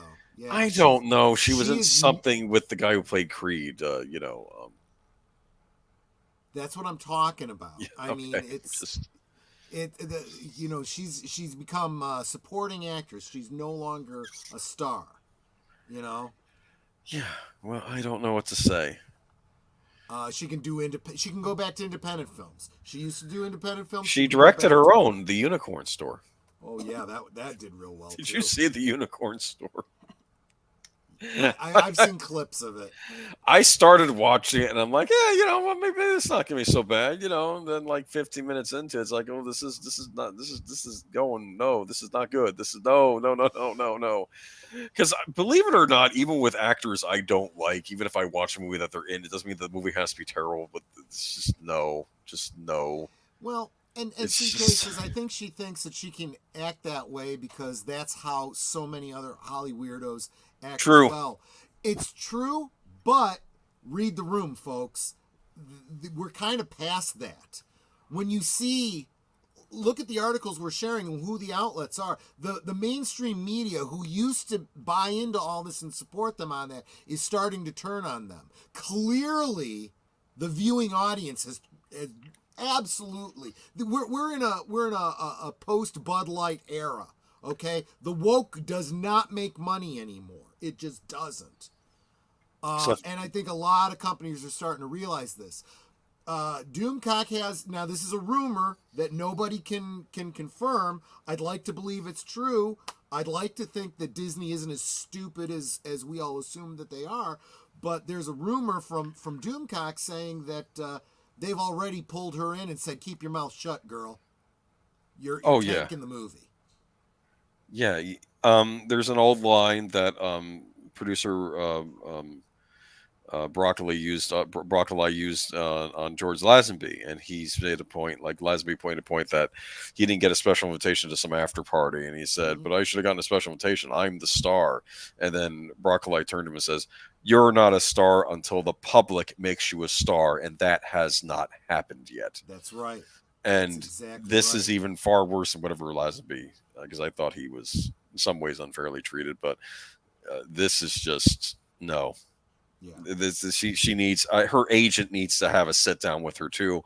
Aren't agents supposed to talk to their stars and tell them, like, "Hey, Bob Crane, don't be showing the porno mag to the actresses or something." Remember what I said about lawyers? Same is true of agents. Sometimes they don't really have your best interests in mind. They will go with the flow because that's what they're supposed to do. They get paid either way. Yeah, I guess. Oh, well said, Agent Boomer. Thank you, D. Pensick. I don't know what I said, though. Last Voyage of the Demeter. Yeah, God, I wish this movie was doing better. Although I said the same thing about Dracula Untold, so I mean, I'm getting. Of course, we're saying this, but neither of us went to go see it, so I don't know what to say. Because frankly, there's no hype. There was no hype behind this movie. I was even forgetting that it came out. Again, gonna have to do this in 2 parts. From what I've heard about it, it was good up until they got to like the CG monster Dracula, and I think people said this really would have benefited from being more of a practical effect monster. I know, because it really looks to all the world like the creature from Bram Stoker's Dracula, right? The humanoid, bat creature, like like from the Coppola movie. You mean, right? Yeah. Exactly. And I would have gone more for it. Just would have been creepy just having an actor playing Dracula and, attacking people on the ship, I think. Exactly. Get Nick Cage back. I don't know. No, I'm kidding. Actually, that wouldn't have been a bad idea. Can you imagine if they had him in there, do up the shadow thing, not give him any speaking lines, and then make it almost like an Easter egg, like, holy crap, is that Nicolas Cage? Oh, that would have been funny, like you see him in the shadow or something. Oh, thank you. That's what you meant about Cubby Broccoli. Yeah, it's an important line. A lot of these young stars, you're not stars yet.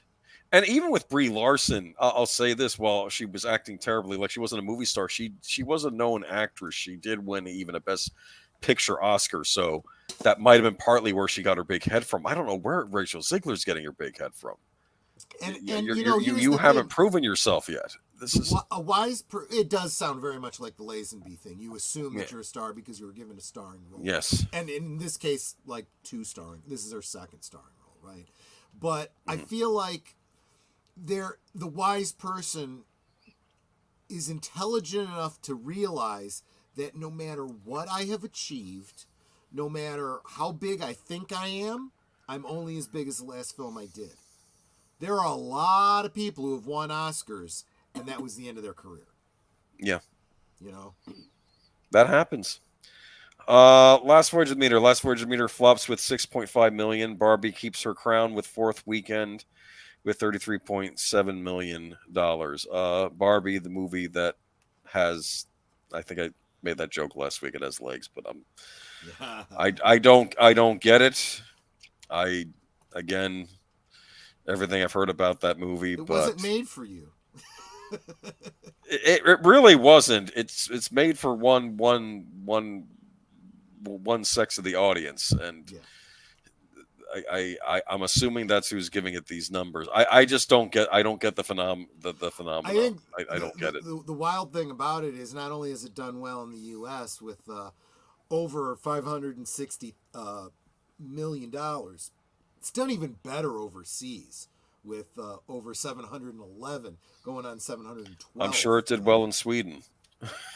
I'm sorry. Oh yeah, probably. They're like the most feminist country out there. Well, and there's a part of me that in the back of my mind is thinking, if they do a Barbie 2, they're going to. And you can almost believe the intersectionals will come out and say, well, why is Barbie white? Why isn't she black now? Or why, to be fair, I mean, I will, not that I want to defend the movie, but again, that's a criticism. You got plenty of diverse Barbies and Kens in that movie. Yeah. They were trying to make that point, and they're all Barbie. Well, and that is on brand for the toy, right? Yes, yes. They've always done that. That is the key, and this is what I've pointed out. Get woke, go broke is still true. Barbie kind of always was woke. Kind of, you're right. It has clearly attracted that audience. So their core audience are these wokesters. I didn't think about that. Yeah, they would tackle those things in some of the Barbie short cartoons they've been doing. So I don't know. We actually mentioned that about 6 months, a year ago. Yeah, we talked about that. Yeah. So I don't know. Okay, so let's see. So second place was Universal's Oppenheimer. Paramount Pictures. Kind of surprised that it's still doing so well. That historical dramas. And it's R-rated too. So yeah, I guess it was that weird meme, the Barbieheimer thing, which I thought was stupid. But what do I know? It's. I kept hoping Mario was going to be the big winner this year, but okay. Teenage Mutant Ninja Turtles: Mutant Mayhem took third place. I'm a little disturbed this movie's doing as well as it is. That actually kind of depresses me because it means we're going to be stuck with this version of the Turtles for at least another movie and maybe a TV series. Let's face facts: the Teenage Mutant Ninja Turtles are like the most inconsistent branding thing out there. I think we'll be getting to them a bit. Last voyage of the Demeter cost $45 million to produce and ranks as another box office whiff for Amblin, Steven Spielberg's production company, which has released recent commercial disappointments like Easter Sunday and The Fabelmans. The latter at least earned a boatload of Oscar nominations and positive reviews. The fate of The Fabelmans won't be repeated by The Last Voyage of the Demeter, which suffered a paltry 27% approval rating from top critics on Rotten Tomatoes. So it looks like critics didn't like this movie. Audiences seem to agree with CinemaScore survey of ticket buyers giving it a lackluster B- rating. So it just sounds like it just wasn't that good of a movie. I mean, I haven't seen it, so I don't know. Yeah. What do you think? The premise was very strong, I thought, doing a movie set on the boat. This is considered by many people one of the scariest parts in the original book, was the log of the captain that you read about what's going on the ship. So it made sense, actually, to make a movie based on it, since it's always kind of rushed through in the movie versions anyway. Why not just set a movie on the boat and see what happens, right? Exactly. And I think this is, again, this brings me back to some of the things I said about Dracula Untold and just so many other the Universal Monster attempts at reboots that I've seen. Great ideas executed poorly. And it's so sad because it's a lost opportunity. This Demeter, I don't know if it's a good film or not. If it's a good film as it is, it's a shame. Maybe it'll get legs, in home media release or something like that, or streaming or something like that. It may become a cult classic at some point, but we're not going to be able to get that story again. Like I said, I've already thought out in my mind the way Dracula Untold should have been done, but it's already been done now.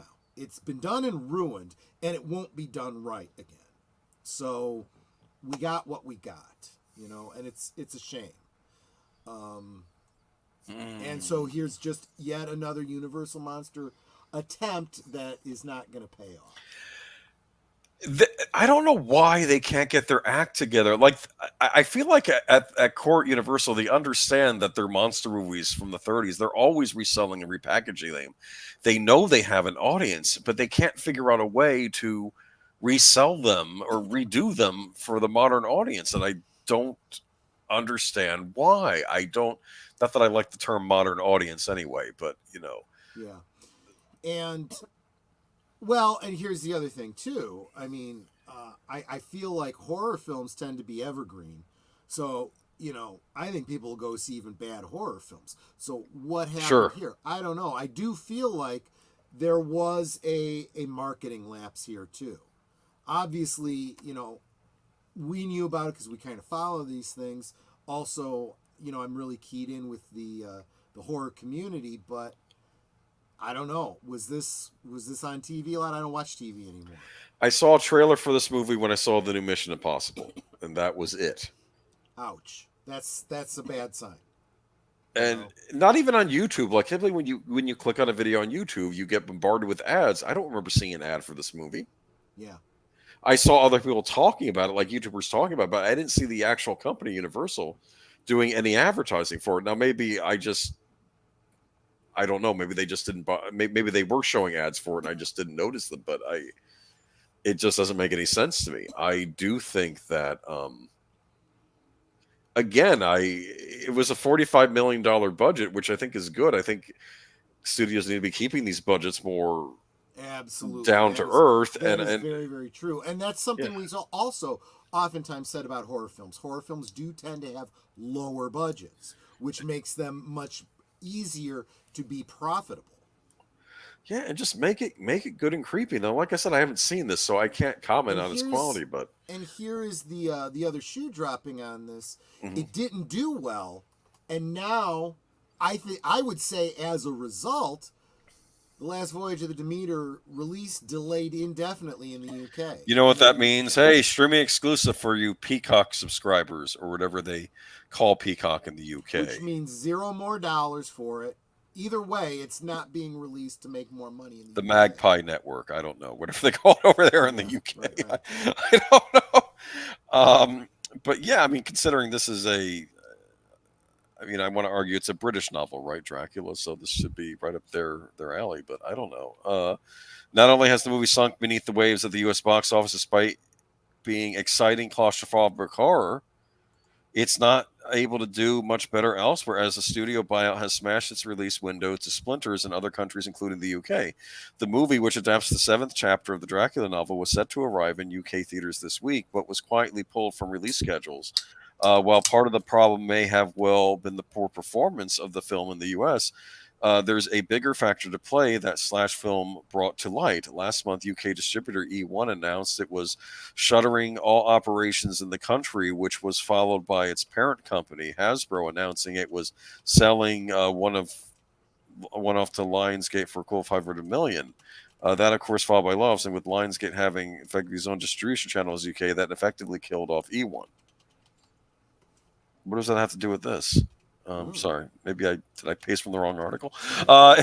Another nail in Dracula's coffin. It doesn't mean death for the Lord of the Undead's theatrical adventures abroad, but it will mean it might be a while before anyone in the UK can legally get their eyes and hands on Last Voyage of the Demeter. Other countries such as India and Spain are similarly affected. It won't be the first horror release to see a massively staggered release in other territories because of the studio red tape. Ty West's Pearl took an additional 6 months to premiere in the UK, for instance, and many big horror releases such as Scream 6 and Evil Dead Rise don't hit UK streaming services anywhere near as quickly as they do in the US due to differences in distribution rights. For this particular horror movie, it's another nail in the coffin for a disappointingly poor launch. This actually makes some sense to me. I remember I've often complained about the Hammer horror movies that England produced, and that the fact that they were distributed by a whole bunch of different studios over here. You might have Columbia Pictures releasing a Mummy movie, or Universal Pictures putting out one of the Hammer Frankenstein movies. So when it came time for them to come out on DVD, you're buying from all different sources. You know what I'm saying? Exactly. Instead of being able to just get a box set like they can over in England, where it's all just released by Hammer Studios over in England, but I don't know. I mean, I thought this was a good idea. I mean, imagine this. Imagine if you could have done like a Dracula trilogy and had one movie about Jonathan Harker being stuck in the castle, and maybe you could even have started out with Renfield, like what Renfield had to deal with. And then the second one could have been the boat, and then the third one would have been the follow up of Van Helsing and them going after Dracula in the end. That is actually brilliant. And if you read the way the novel is written, because it's all written in the form of, the logs of the Demeter, the diary of epistolary. Exactly. It's weird. I think what saved someone's life, and that was the fact that whoever was writing the letters was doing it in shorthand, and Dracula couldn't decipher it. Remember that? Exactly. And so, honestly, the way to do it, and I'm going to have to work this into my Fixing the Universal Monsters Shared Universe on MeWe, is, well, I still think that it needed to be done with a good Dracula Untold style, the story of Vlad Tepes and how he becomes a vampire and blah, blah, blah, as historically accurate as possible. Then when you get to the Bram Stoker story, yes, you do break it up. And I think it would be great if it started with Dracula's guest, you know, and you tell that story of Jonathan Harker in more detail, you know? Yeah. Part one of a trilogy. Then you do, you know, the story of the Demeter, but you don't end it with the Demeter.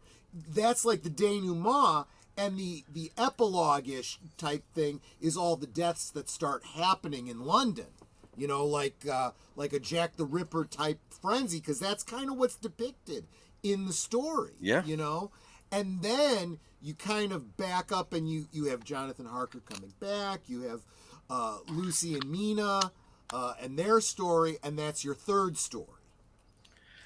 You know what's interesting? You mentioned the title Dracula's Guest. There was an actual Bram Stoker short story called Dracula's Guest. Yes, there was. I've read it. It's very bizarre because I think Dracula only comes into the fray toward the end of the story. What that made that story interesting is that it's apparent to me that in the world that the Bram Stoker's Dracula exists in, there's other horrible things in that world besides Dracula. I think there are other vampires. Absolutely besides Dracula, true. which I thought was interesting because, of course, you know that because of the character of Van Helsing.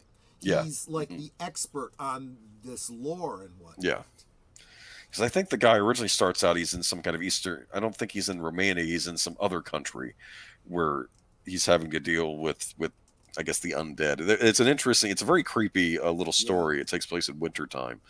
But Peter Jackson's Dracula would have been up my alley. Peter Jackson's Dracula would be up my alley. Yeah, I agree. I'd love to see Peter Jackson.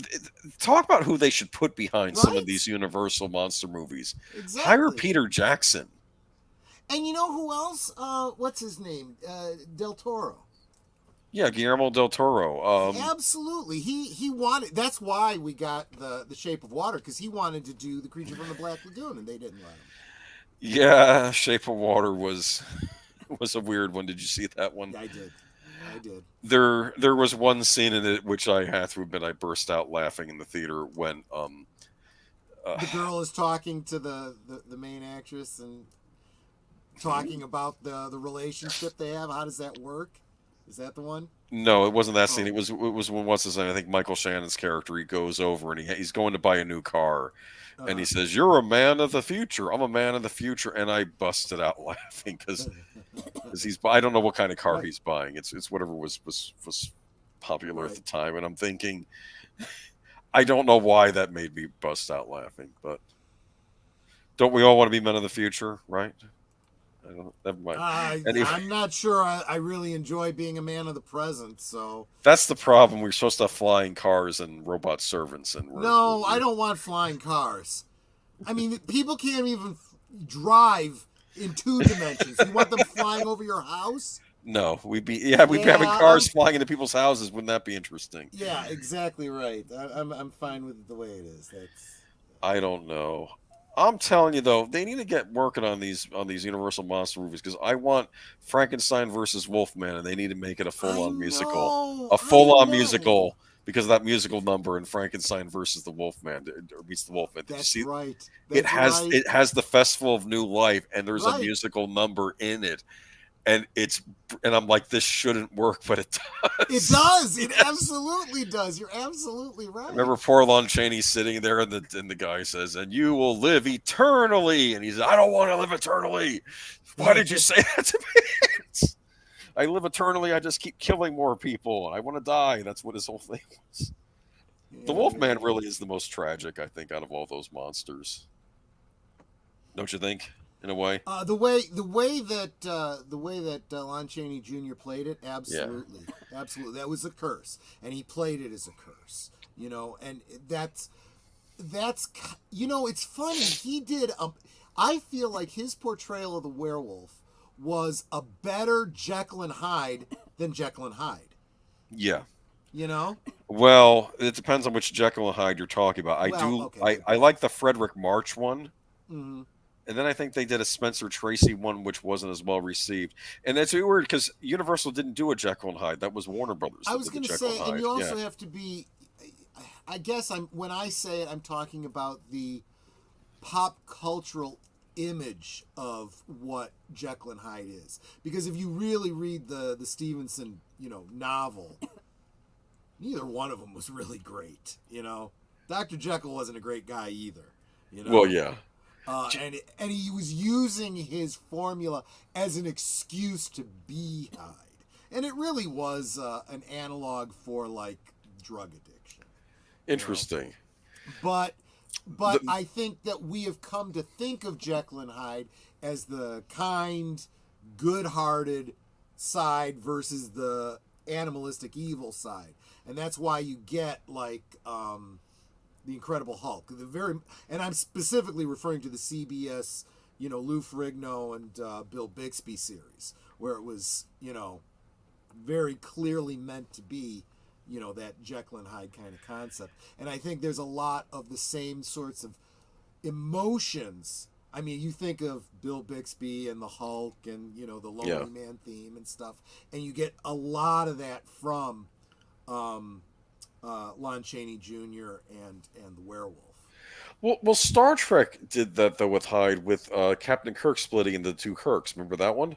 Right, and that was a great one because they even got across the idea that neither one of them was really right without the other. You need both. You need the aggressive Kirk, but you also need the tempered Kirk. You need them both because there are times when you have to be one way and times you have to be the other way. Because you had the drinking, womanizing, in quotes, evil Kirk. You also had the very kind but timid and scared, That's not good when you're going up against the Klingons, Exactly. Like, and he comes to that realization. The evil one says, No, I don't want it. And he's like, this is really for the best. And what does he do? He takes, and I know this is also partly because, it was, he's not a twin. He's actually, got a stand-in. But the way he takes the evil Kirk in an embrace, to the transporter.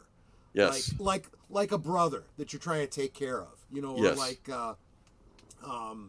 what do you call it? The two characters in the Steinbeck novel, Lenny and George. George taking Lenny, although that's far more tragic. Yes. It's this same sort of thing. Come on, I'll help you out here. We'll get through this. Yeah. So, boy, we kind of went all around the world on that one. Well, I do want to bring up one more thing. What's an interesting Jekyll and Hyde movie is the Hammer movie, The Two Faces of Dr. Jekyll. Do you know why? Oh, yeah. Why? In that one, Dr. Jekyll's wife is she's having an affair on him, right? With a character played by Christopher Lee. When he turns into Mr. Hyde, she ends up falling for Mr. Hyde, and there's a love triangle between Mr. Hyde, this other guy that she was having the affair with, and his wife. That's the funny. Wife of the guy who made the potion. Isn't that bizarre? Yeah, exactly. He's cheating. He's having an affair with his own wife as Mr. Hyde. Do you understand? Is that not the most bizarre thing in the world? That is kind of exactly. Hammer movies were kind of messed up. It also kind of goes to saying what kind of a guy his wife wanted. So maybe. Anyways, greetings, my friends. We're all interested in the future, for that is where you and I are going to spend the rest of our lives. Oh, okay. Well, there is that. That is true. I mean, you don't really have much of a choice in that, do you? That's a quote from Plan 9 from Outer Space. If there's ever a movie that deserved to be remade, it's that one. I kept hoping, and maybe Tim Burton toyed with this idea, that Tim Burton would remake Plan 9 from Outer Space. That would have been good. He would have been the one to do it, right? He might have mentioned it in an interview somewhere that he wanted to, because you see scenes from it in his Ed Wood movie. Yeah. Because I could see him doing Plan 9 from Outer Space and trying to make it a really cool movie. That would be kind of neat. Anyway, so let's go to Zachary Levi. Yeah. Gotta say, he ain't wrong. We've known Zachary Levi for years. He was Chuck on the show Chuck. Remember that? I love that show. Which was basically a single episode. He was a member of the Best Spy Geek Squad who had to also moonlight as a spy because he got this information. Scott Bakula was on Chuck, wasn't he? Oh my gosh, he was. He was Chuck's dad. I remember that. That's Yes. right. He's the one that invented the fancy computer program. He's the one that invented the thing that gave him the powers, the memories and the stuff. It was so funny. And then, of course, you had his buddies at the Geek Squad too, like the they were like the horsemen from the X-Men or the X-Files. I mean, yeah, well, not only because two of them were so bad. Like there was Jeff, right, who was just completely out of it, and I think he had the Missile Command. He won the Missile Command championship when he was like a teenager or something. That was a big thing. But the funny thing about Jeff is that you thought he was off and weird and all this, and then you turned out that he was living inside his van, and he was breathing in fuel exhaust every night. Oh my so God. When they fixed his van, he kind of snapped out of it and became kind of zen-like and normal. Oh my gosh. And his buddy didn't like that. It was a funny show that was also kind of a cool spy series, so I recommend it. But Zachary Levi, though, it's one thing for critics or the audience to call out Hollywood for making questionable fare. It's another for stars of said questionable fare to join in. But Zachary Levi's got a bone to pick with what he called Hollywood garbage at Fan Expo Chicago on Saturday. The star of one of the year's biggest flops urged attendees to actively not choose crap movies. Apparently obvious to the fact that many of them decided to do just that when faced with Shazam! Fury of the Gods. While voicing his support for the writers and actors strike, Levi expresses frustration with the industry as a whole. I personally feel like the amount of content that comes out of Hollywood that is garbage. They don't care enough to actually make great for you guys. They don't, Levi said to enthusiastic applause. How many times do you watch a trailer and go, oh my God, this looks so cool. Then you go to the movie and it's like, this is what I get. Levi continued, they know that once you've already bought the ticket and you're in the seat, they've got your money. And the only way for us to change any of this is to not go to the garbage. We have to actively not choose the garbage. It'll help. It'll help a lot. I can't argue with that at all. No, and in defense to something that the article said earlier, I don't think he's oblivious to that fact. I think he's keenly aware of what Shazam 2 was and what happened to completely derail Shazam from the beginning. I could go off on how The Rock totally destroyed Shazam 2, Black Adam, and his own place in the DC cinematic universe, as well as Henry Cavill's. Well, not only that, but frankly, the tease at the end of Shazam wasn't even for Black Adam. It was a tease for Mr. Mind. Right. Like they were going to bring Mr. Mind. I figure, he's going to be the big villain, and they're going to bring Dr. Sivana back, and they're going to have Mr. Mind in it. Maybe it'll be the entire month. Well, the problem was that instead of Dr. Sivana, it really should have been Black Adam. Black Adam should have been the villain of the first movie. But the reason it wasn't was because The Rock didn't want to play the villain. He wanted to play the anti-hero. You have to work your way to be the anti-hero. Shazam, he wanted to go against Superman. And everyone said, oh, The Rock gets what he wants. When all of the audience said, that's not how these characters work. Did you see the Black Adam movie yet?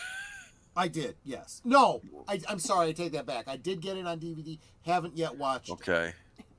I just want to make a point that when I'm seeing Hawkman and Dr. Fate and they're talking about their old adventures, and I'm like, yeah, can I see that movie you want to Can I see that movie instead, the Dr. Fate Hawkman team up movie? That might have been fun. Exactly.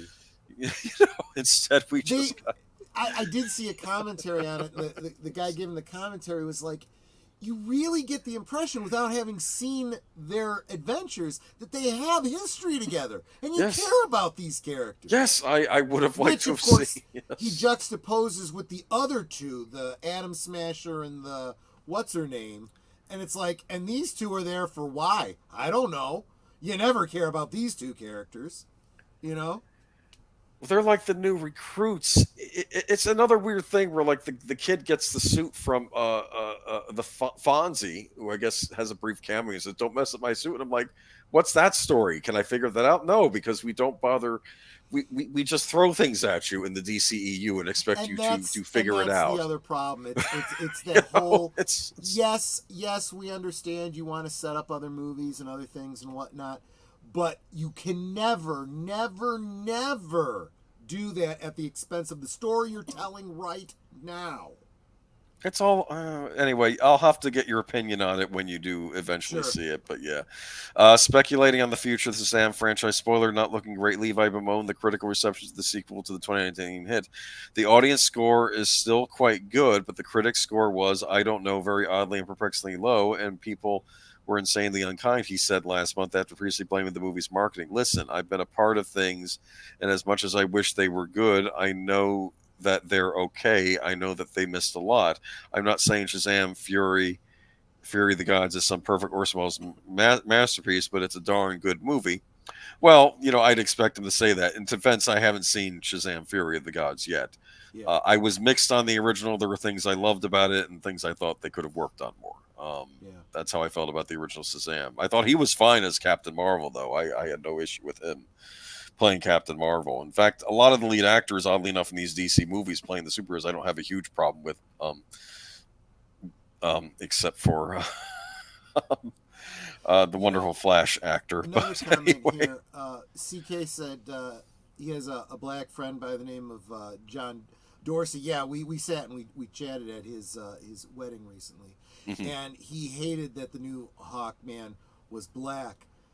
I'll tell you something. I didn't have a huge problem with it because I kind of see Hawkman as being kind of like the Doctor in Doctor Who. Because he reincarnates. Carter Hall reincarnates. Yeah, and he could be anybody, right? Right. But my problem is that iteration of Hawkman probably shouldn't have been black.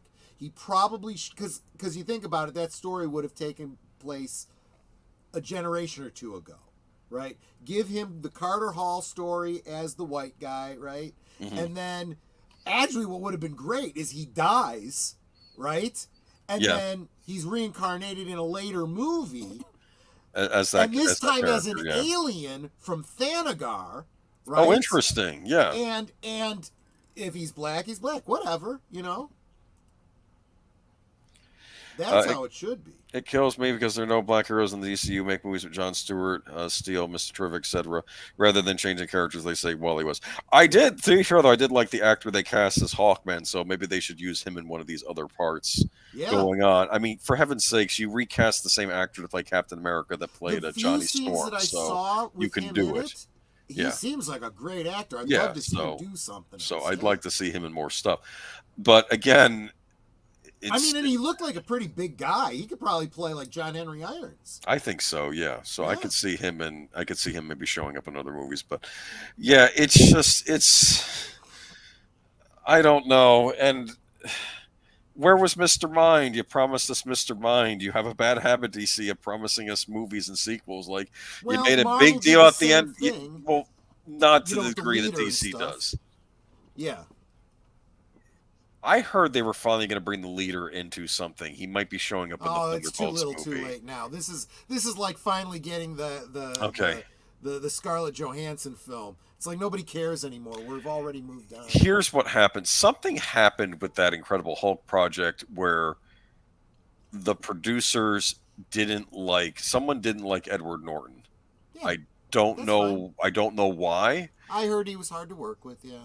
Well, I think people were terrified that Josh Whedon, who has only had limited experience directing big movies, that they were going to stick him, and you were going to have Edward Norton on set with Robert Downey Jr., and they were afraid sparks were going to fly. Not that I know nothing if these actors get along or don't get along, but these are larger than life, bigger personality actors, right? So this is, and maybe he's a less experienced director. They were worried about that. I remember people were worried before that first Avengers came out, and that was one of people I think were worried about. They was going to have to manage both Robert Downey Jr. and Edward Norton on set. But that's sort of what was promised to us, though, and we saw that Incredible Hulk movie, and Tony Stark shows up at the end of it in the post-credit scene, talking to Thunderbolt Ross. Remember? Yep. And I imagine Thunderbolt Ross. He's been played by like 3 actors at this point, hasn't he? Harrison Ford's going to be playing him next. Yeah, that's what I mean. Levi's comments, however, beg the question: who decides what is good? Sure, 86% of the audience may have liked Shazam 2, but 86% of the relatively small group of people who probably wanted to see Shazam 2 in the first place. Yeah, because let's face facts, people didn't go to see that movie. That movie bombed, and I think people are tired of the BS DC movies. I mean, I have no idea how well Blue Beetle's doing. I'm sure we'll tackle that next weekend, but it's I guess that was the big release this weekend. Yeah. Are you excited for Blue Beetle at all? Not at all. I like the lead actor. I think I do too, and I like the character. Mm-hmm. I don't like the fact that we've jumped over a whole generation and we're now going to get the Ted Cord and Booster Gold film that I would like to see. But again, this is all just like I liked the first Shazam movie. It's great, but it's all mired in the Snyderverse that just needs to die already. But is the Snyderverse dying? It feels like I'm not dead. I'm getting better. It feels like the Monty Python skit. But anyway, let's move on. Don't watch garbage. Just buy the merchandise. Oh man! And part of me wonders if I've been guilty with this because I'm a Turtles guy. It's an 80s thing for me. Like I was the weird kid that didn't get as much that wasn't really into Transformers or He-Man, but the Turtles I liked. I got behind them. They had that goofy sensibility to it, kind of like the real Ghostbusters did. I did enjoy the show. In fact, I've often argued, I often figured, it'd be interesting if the Teenage Mutant Ninja Turtles and the Ghostbusters existed in the same universe. I think it could work. But Teenage Mutant Ninja Turtles franchise reignited with 1 billion plus global retail sales. Yes, this is insane. I don't even think I can. This article goes on forever, but there's so much good stuff in here. Okay. With the new animated version of Teenage Ninja Turtles Mutant Mayhem, Paramount has vibrantly revived the near 40-year-old Kevin Eastman and Peter Lord conceived comic IP for another generation. The pick barrels toward 100 million at the global box office. Deadline here is from a source that the Teenage Ninja Turtles brand is heading toward 1 billion plus in global retail sales. This is interesting. Midnight's Edge had a very good video about this. How are they really making money off of the movie and doesn't matter because they're making money off everything else? Even when you're the one that brought this article up, what was my response? It was the meme from Spaceballs. Merchandising, where the real money for the movie is made. The only thing that this reminds me of is the Phantom Menace cross promotional stuff that happened when the Phantom Menace came out. Yeah. That was huge too, but this is insanity. Listen to this. Okay, as we're told, launch of Teenage Mutant Ninja Turtles reps win big for the Brian Roberts-led Paramount Pictures Studios since 2012 and not including 2020. Teenage Mutant Ninja Turtles global merchandise sales have amassed $8 billion per industry sources. And it took them that long to release a collection of the classic games. I'm just saying. Okay, Paramount transitioned the Turtles business from predominantly collectors to mass retail and Natch. The latest reboot has catapulted demand for the TMNT fans and partners alike. In the U.S. and Canada alone, industry projections think Mutant Mayhem, a co-production with Nickelodeon, Seth Rogen's Point Grey, could exceed 110 million. Is Seth Rogen's Point Grey the same studio that made Sausage Party? I think so. Please tell me it isn't and did that horrible Christmas show for HBO Max. Oh, no. I'm just thinking that, okay, Paramount Consumer Products Turtles theatrical program was its most ambitious yet, counting north of 400 licensees for the film and 1,100 total for the franchise. Among those platinum licensees with Turtles merchandise tying to Mutant Mayhem were Playmates, Hasbro. It's weird how both Playmates and Hasbro, I guess, make toys. Mattel, Crayola, Funko, Crocs, General Mills, and more. Their products at global store shelves of Walmart, Target, Amazon, Macy's, Kroger, Kohl's, Primark, Smythe's, The Entertainer, Soriana, Big W, Iden, Toys R Us, Mercado Libre, and others. In addition to action figures, the Mutant Mayhem product range also included Build-A-Bear. In sum, Teenage Ninja Turtles products are available in more than 550 retailers, totaling 40,000 retail doors in more than 220 markets worldwide. Gaming integration for Teenage Ninja Turtles included Minecraft, The Sims Free Play. Can you put the Turtles in your Sims? I thought that might interest you. Anyway, the thing about The Sims is it's so customizable. You know, there's people putting out custom stuff all the time, so I'm sure that I've actually seen the skins for the Teenage Mutant Ninja Turtles going back to the first iteration of The Sims, so I don't know about that. Fruit Ninja, Matchmasters, and more. Publishing partners include Random House, Bendit, and IDW.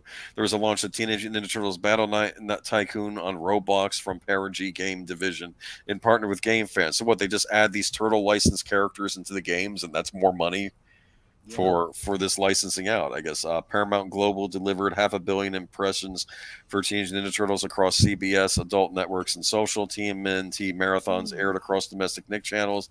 In addition, there was marketing and activations across all foreign platforms. The Teenage Ninja Turtles YouTube channel was launched and now counts 2.66 million subscribers. Paramount's Pluto TV showcased iterations of TMNT 2012, 2019, and the 1987 series. Eastman announced at San Diego Comic-Con that Paramount and Nick secured full rights to air original cartoon series from the 1980s. Speaking of Comic-Con, Paramount was the only studio to have the guts to take a film down to Hall H and strut out footage for fans with director Jeff Rose. Such a promotional opportunity was lost by rival motion picture studios who shied away from the fanboy confab during the SAG-AFTRA and WGA strikes, with the majority of talent unavailable to promote. Still, 135,000 attendees showed up at the SDCC. Meanwhile, the Paramount Plus streaming service featured a full collection of Teenage Ninja Turtles, 4 series and 8 movies in the US, Canada, UK, Australia. Separately, Teenage Ninja Turtles Mutant Mayhem promotional partner material, north of $100 million in media value with myriad brands. Let's see, Pizza Hut. The team involves animators authentically integrating Pizza Hut into the movie. Pizza Hut also blasted off a 360-degree Teenage Ninja Turtle campaign by bringing back the fan favorite Big New Yorker pizza and supported that limited time menu with activations across linear and digital platformers within the Paramount portfolio.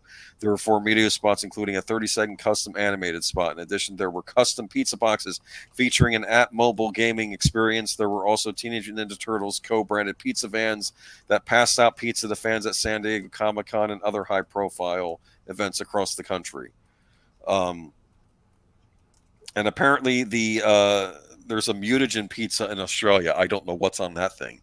The Xbox Global Campaign counted the first time ever innovation of pizza-scented video game controllers with custom designs featured each of the picks 4 Heroes and a Half show. Influencers led a campaign for a retweet and win sweepstakes. So I guess if you retweet it, you could win one of these collector's controllers that could spray out pizza scent at you. Actually sounds kind of good. Let's see. Turtles eat bugs, hence PNG's Zevo flying insect traps proved an ideal partner. It was the partner's first partnership anywhere. The campaign featured a fully integrated 30-second spot aimed across linear and digital play. So this is selling bug traps. Brazil's Go Airlines let fans fly in mutant time on board a fully customizable Mutant Mayhem plane. The stunt was promoted in major airports, print and online. I don't understand this. I almost want to say like it's Paramount Nickelodeon, to better phrase it, maybe whoring out this license to anybody who's willing to take it. Does this make any sense? Well, look, it's kind of what the Teenage Mutant Ninja Turtles has kind of always been, right? I mean, you lie. No, that's a line. Come on. That's a line from the Turtles movie, the first one. Going all the way back to the 80s. The Turtles been on everything. I remember getting, well, not getting them, but seeing in the mainline original Teenage Mutant Ninja Turtles action figures line, they had licensed Star Trek, so they had all the four guys in Star Trek costumes and stuff, and you know. That should have been a thing. That could have been a whole series. I'll bet you there was a comic where it was. I would not be surprised. Actually, it's funny. On one of the Nickelodeon Turtle series, Leonardo was inspired by a cartoon show he watched, which was very obviously based off of the Filmation Star Trek series from the 70s. You know, and he would often watch it, you know, because he like this captain on the show was his hero, I guess, the Captain Kirk stand-in. But anyway. Right. As part of so anyway, I don't know. I feel kind of dirty after reading that article because I feel like now Seth Rogen has his hands on the Turtles. I heard Tom Connors going on a rant about that movie on one stream. Probably rightly so. He was saying when he was a kid, like all the grown-ups would say, "Oh, Teenage Ninja Turtles, that's all about gross stuff like boogers and mutants and all this disgusting stuff, and that's why boys like it." He said, "That's not what they're like." And he said, "But this movie, that's kind of what it is all about." And it's like someone basing what the parents complained about, making a movie based on someone who never saw Teenage Mutant Ninja Turtles making a movie based on what they think Teenage Mutant Ninja Turtles is about. But let's face it, that's what all the genre shows are now. These people that have never seen this stuff making up what they think it's about. New Shredder brand toilet paper. Don't make me laugh. I'm sorry. That's actually kind of funny, yeah. It wouldn't be funny if it's like claws going up your butt. I'm just saying. Ouch. Well, you got to dig it out sometimes. Anyway, I don't know what the future holds for the Turtles. I don't know that I care at this point. I just, it's maybe the last Ronin is the last story, really, if you think about it. But anyway, let's go to the next story. Yeah, this one shouldn't take too long. Just a couple quick points on this. But Sony shares a new Ghostbusters short film made using real-time game engine technology. This was interesting. Yeah. Go to this. We dropped the link so you guys can, check the articles we're talking about. Go to this article and it links to the actual video. Check it out. It's pretty damn cool. This is interesting. Yeah. It shows how they made a short video, and it was actually director Jason Reitman, correct? Right. Exactly. Directing this little short video. And it even says right on the watermark for the video, proof of concept. That's exactly what this is. And I love it. I'm here for it. I think Sony's developing this technology to make movies, at least the kind of blockbusters we like to watch, a lot cheaper to make. And that's exactly what Reitman is saying here. He's pointing out how you can use. It's getting to the point where the computer graphics of video games, yeah, video games are very similar, yeah. Exactly, and now we're getting, and I've heard people over at behind the scenes at Lucasfilm, like on The Mandalorian and stuff, saying that they're at the point now where they could take the assets they've created for the film or the TV show or the whatever and port them right into the games, and vice versa. Yeah. So that is a brilliant way to cross-market, to keep costs down. And I love the fact that that's kind of what Jason is leading with, is the thing about cost. Because if you keep the costs low, the profit can be higher. These films will be more successful. Maybe we'll get more of them going forward. Now, I am not at the point where I watched this video and thought, yes, this looks photorealistic. Maybe you had a different reaction. No, I wasn't. But I also realized, too, that this is the kind of thing that, this is probably like the prototype. It would probably get punched up a little bit. But maybe 10 years from now. Not even. I don't think even. I think even right now, if they were to take that footage and just say, you know what? The Stay Puft the Marshmallow Man looks great, but he looks too much like a mini Puff. We need to make him look more like the one in the actual movie, yeah. Film. And all they do is they go in and they swap out the asset, and they re-render it, and you're good to go. But they're pointing out that this is the same kind of technology they're using for, and well, here's the other element. What is it? It's a street scene in New York. This way, instead of having to shut down whole sections of New York and pay what they have to pay to do that, it costs a lot of money to do that. People don't realize. And then pay all of these. Now, this is where it starts to get a little controversial. Pay all of the street extras and whatnot. Yep. And the damage all the cars, and all that kind of stuff. You do it all virtually in the thing. And you, of course, would do this with, real human assets. The main actors are still going to be the main actors. Even the getting out of the car and whatnot, it's still going to be a real Ecto-1. But driving down the street at full bore in rush hour traffic, that could be a CG thing. And it's this kind of thing, this kind of engine, where it's the game engine. where, you know, you blink and you don't even realize that it's not real. I think that this, where it is now, though, it could definitely be used to make an animated feature. And I know they've talked about doing another Ghostbusters animated movie. Maybe this should be the first experiment with that.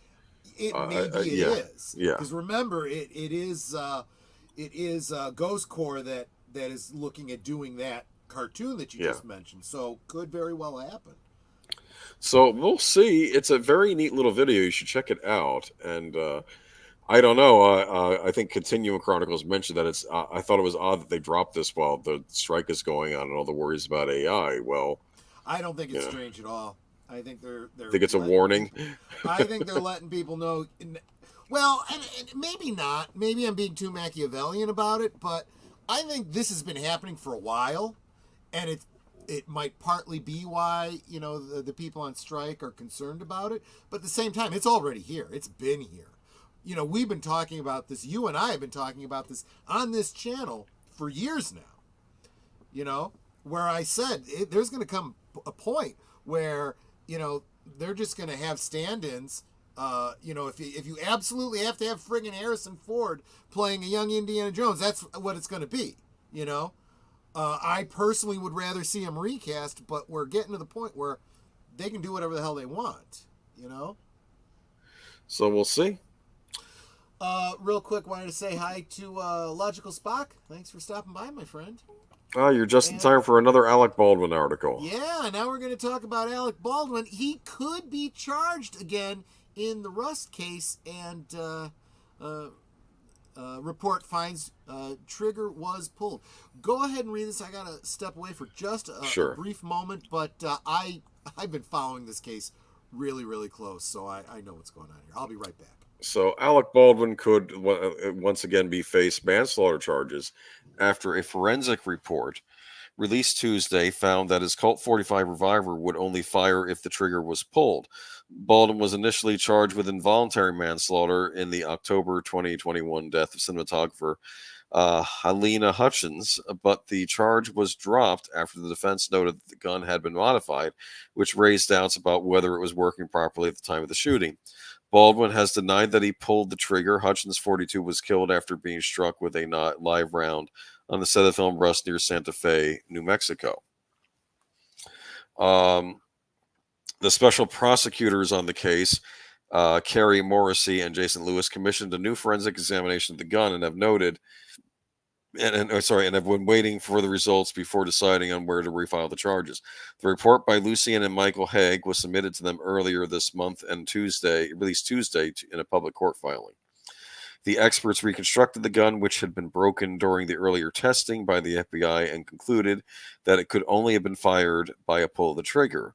This fatal incident was the consequence of the hammer being manually retracted from its fully rearward and cocked position, followed at some point by the pull of a rearward depression of the trigger, the report concluded. Although Alec Baldwin repeatedly denies pulling the trigger, given the test findings and observations reported here, the trigger had to be pulled or depressed sufficiently to release the fully cocked or retracted hammer of the evidence revolver. The prosecutors had previously stated that Baldwin will be charged again if the gun was working properly. If it is determined that the gun did not malfunction, charges against Mr. Baldwin will proceed, they wrote in a filing in June. However, Baldwin has not been charged again, and it remains unclear if he will be. Morrissey said in an email on Thursday afternoon that there will be a formal announcement of the decision. I expect that decision to be forthcoming, she wrote. So what do we think? Are you back, Troy? He is not. Unless you can point me to a gun that fires on its own, you just told me water is wet. Yes, I agree with that. So anyway. Sorry, it's okay. You know, I'm just talking to the chat. Yeah, so I didn't hear anything that you read, but I do know this case really well. Legal Mindset, this is another one that Legal Mindset had a commentary on, but also Jared over at Guns and Gadgets was talking about this as well. And this was one that I had speculated because originally the case against him, they dismissed it without prejudice, which meant they could bring the charges back again with new evidence, and yeah, I mean, it was clear to everybody who knew this model of gun. Oh, actually, who else did this was Runkle of the Bailey did a commentary on it. He actually went out of his way to buy a replica of the pistol that was that's at hand here, and which is actually kind of surprising because he's up in Canada, so I don't know how he managed to be able to get a gun, but there you go. I mean, but yeah, there's no way that trigger wasn't pulled, and I think they've pretty much demonstrated that, and yeah, so we'll see where this goes. Yeah, I think he's in trouble, but we'll see if he gets charged again. I don't know. I remember when this whole thing first came out and it was going down, and he couldn't keep his mouth shut. And I went to his Twitter page and I scrolled back and I found his nasty comment where he added the cop that shot Breonna Taylor, and he was like, how does it feel to accidentally murder somebody or something like that? And so I went and I took a snip of it and I added him and I said, I don't know, Alec Baldwin, you can tell us now. Remember he went on 60 Minutes? Yeah. And he had the whole interview, and people then there was that interview on the side of the road, and his wife was kind of trying to get him to, maybe this isn't. Stop talking. Stop talking. Part of me thinks what's the lawyer thing? Shut the F up. Shut the F up. What advice am I giving you? Shut the F up. He was probably thinking of his career. How do I save my career at this point? Not thinking that maybe you need to be thinking about whether or not you're going to go to jail. What he was thinking is he's an egotistical, jerk who thinks he's above the law and that, he could talk like a politician rather than somebody who's about to be on trial for his life. Yeah. Oh, so we'll keep an eye on this case. I'm expecting this trial will be interesting if it gets aired. What do you think? Depends on whether or not it's state or federal court. Okay. But and that part I actually don't remember, so we'll see. All right. Watch The Shadow every Thanksgiving along with Rocketeer, Doc Savage, etc. Anyways, It's going to be weird now since it stars Alec Baldwin shooting guns, etc. Well, I know I feel the same way about like anything he's in. I'll see like Beetlejuice or Glenn Ross, and I'll be like, oh, why do you have to be such a jerk? You know who else is in Glenn Ross? Kevin Spacey. Oh yeah, that's right. Yeah. Okay, so next. Who actually, his case, he's out of.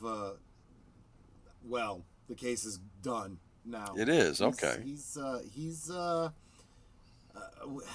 was he technically acquitted? He wasn't found not guilty. I think he was just acquitted. Okay.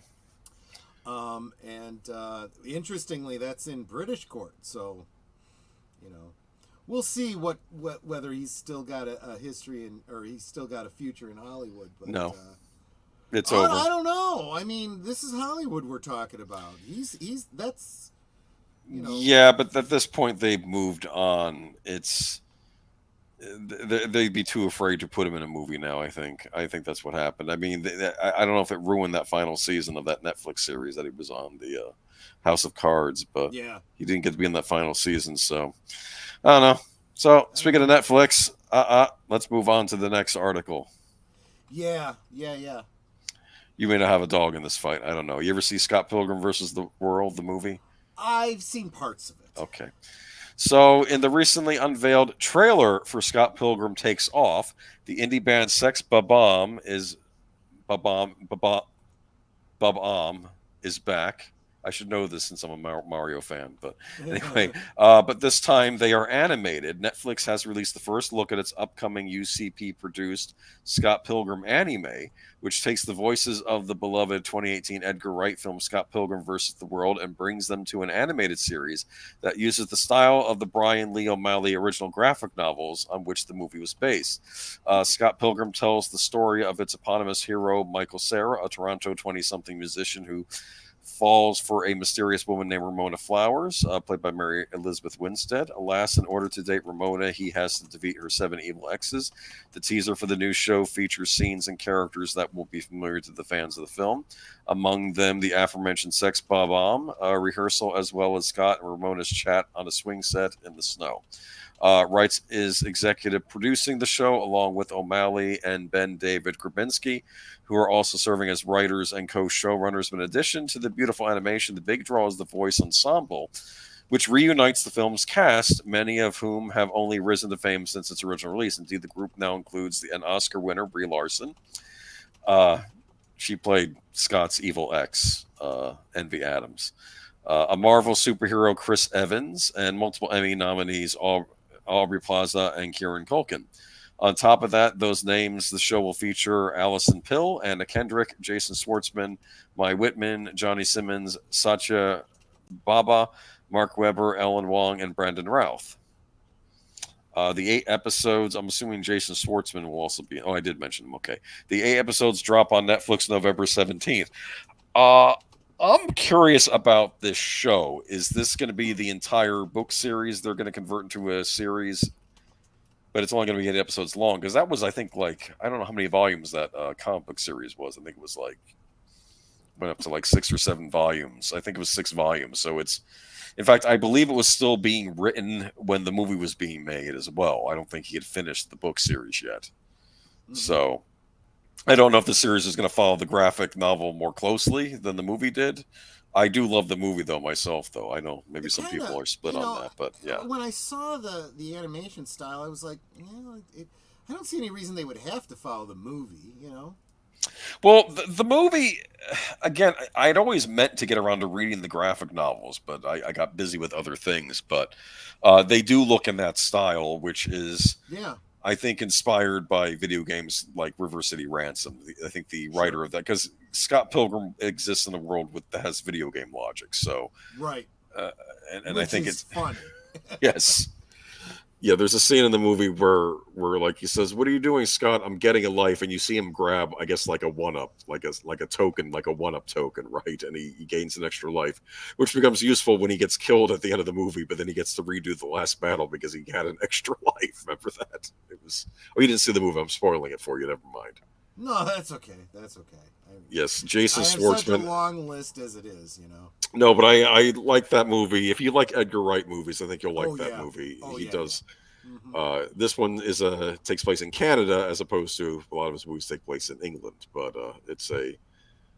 I don't know. I'll be curious. Edgar Wright's involved as a producer. The original writer of the comics involved. They got the entire voice cast back for it, which is no small feat. Everybody came back to do the voices of the characters in the movie. So, color me curious about this show. We'll see.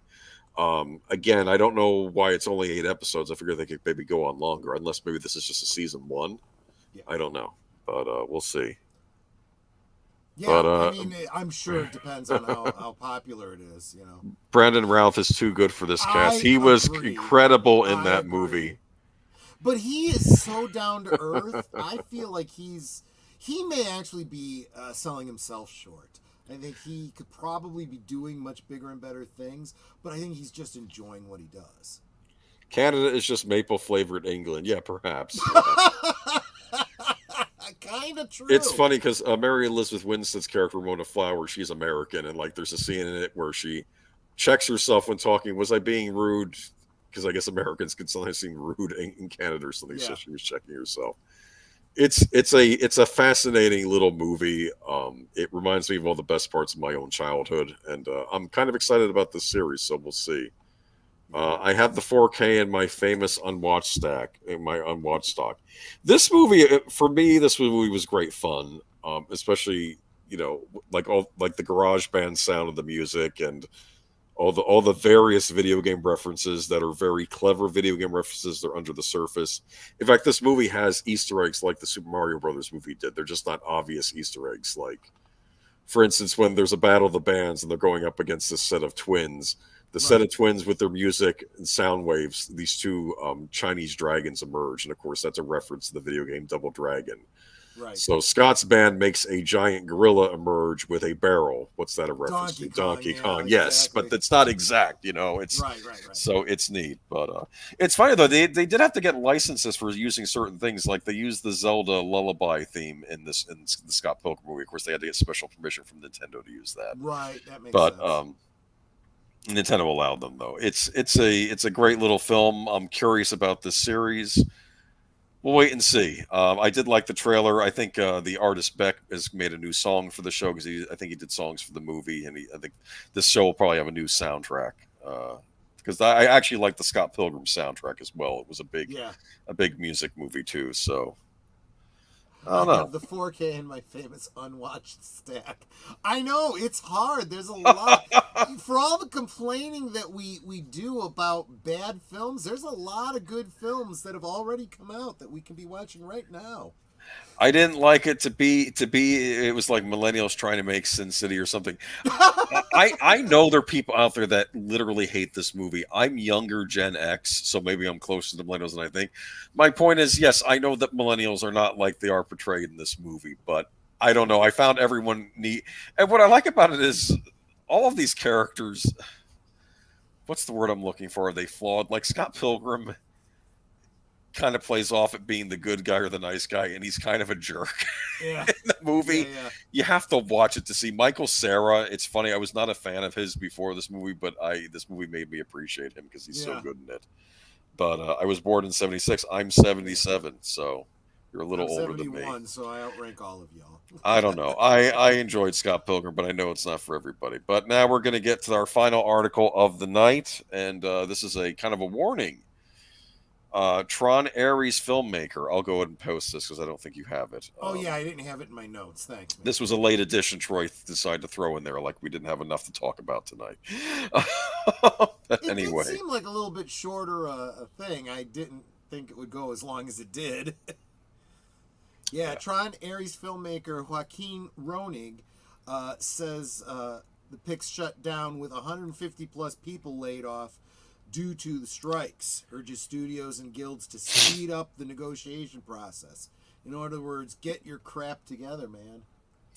Yeah, so filmmaker Joaquin Ronig. And I do want to shout out that Nerd Cookies has a great video about this. You should check out. She does a great commentary, and she's just got a great speaking voice. It's a lot of fun to listen to her. Who does? Oh, Nerd Cookies, yes. Yeah. She talked about this? Yeah.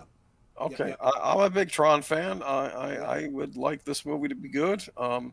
Filmmaker Joaquin Ronig took to Instagram to let followers know that Monday was supposed to be the first day of production for his upcoming Disney movie Tron Ares. However, we shut down with over 150 people laid off. He says due to WGA and SAG after strikes, it's indefinite, which makes it exponentially harder for everyone. Ronig then urged the AMPTP, SAG-AFTRA, and WGA need to speed up the negotiating process and not leave the table until it's done. This is Hollywood. We can close deals for breakfast.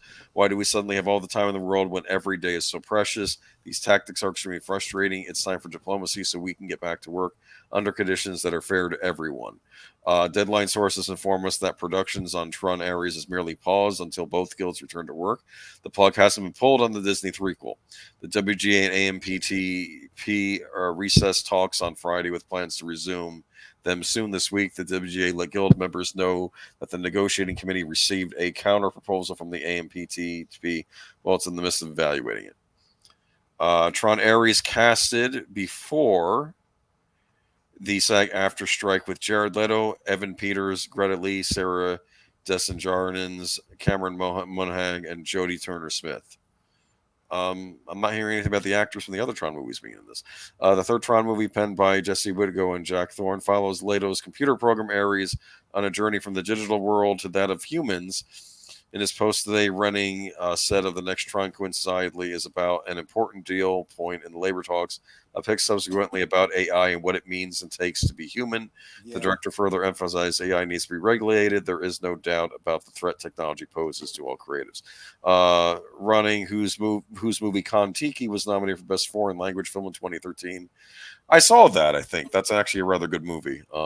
Also directed the Disney Picks Pirates of the Caribbean, Dead Men Tell No Tales, and Maleficent, Mistress of Evil. So he's worked for Disney already. So I don't know. I know we're bashing Disney, but maybe this movie could be good. Yeah. Maybe. Here's the thing. Yeah. So CK was pointing out it's one of his Tron 2 is one of his favorite films. It's a good sequel. I enjoyed it. Yeah. Yeah. He was told that he would die from a brain tumor before it came out. So when it did come out, he saw it opening night in Columbus. He had a big celebration, a first modern 3D movie, and loved it. And he goes on to say, I saw a thing a while back that said the new Tron would have nothing to do with Tron 1 and 2.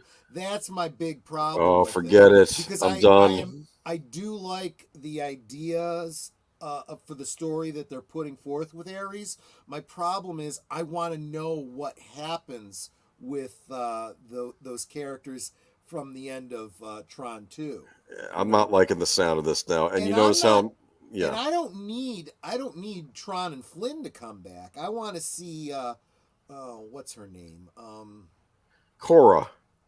I want to know what happens with Cora and Flynn's son. Yeah. You know? Which doesn't look like this is going to be tackling at all. So if it's not tied at all to what they set up with Legacy, well, I would what's be the surprised point? if there isn't at least a reference to him. Because if you don't have some connective tissue, who's going to give a crap about this movie? Why can't anyone in Hollywood finish what they started? Well, that's for damn sure.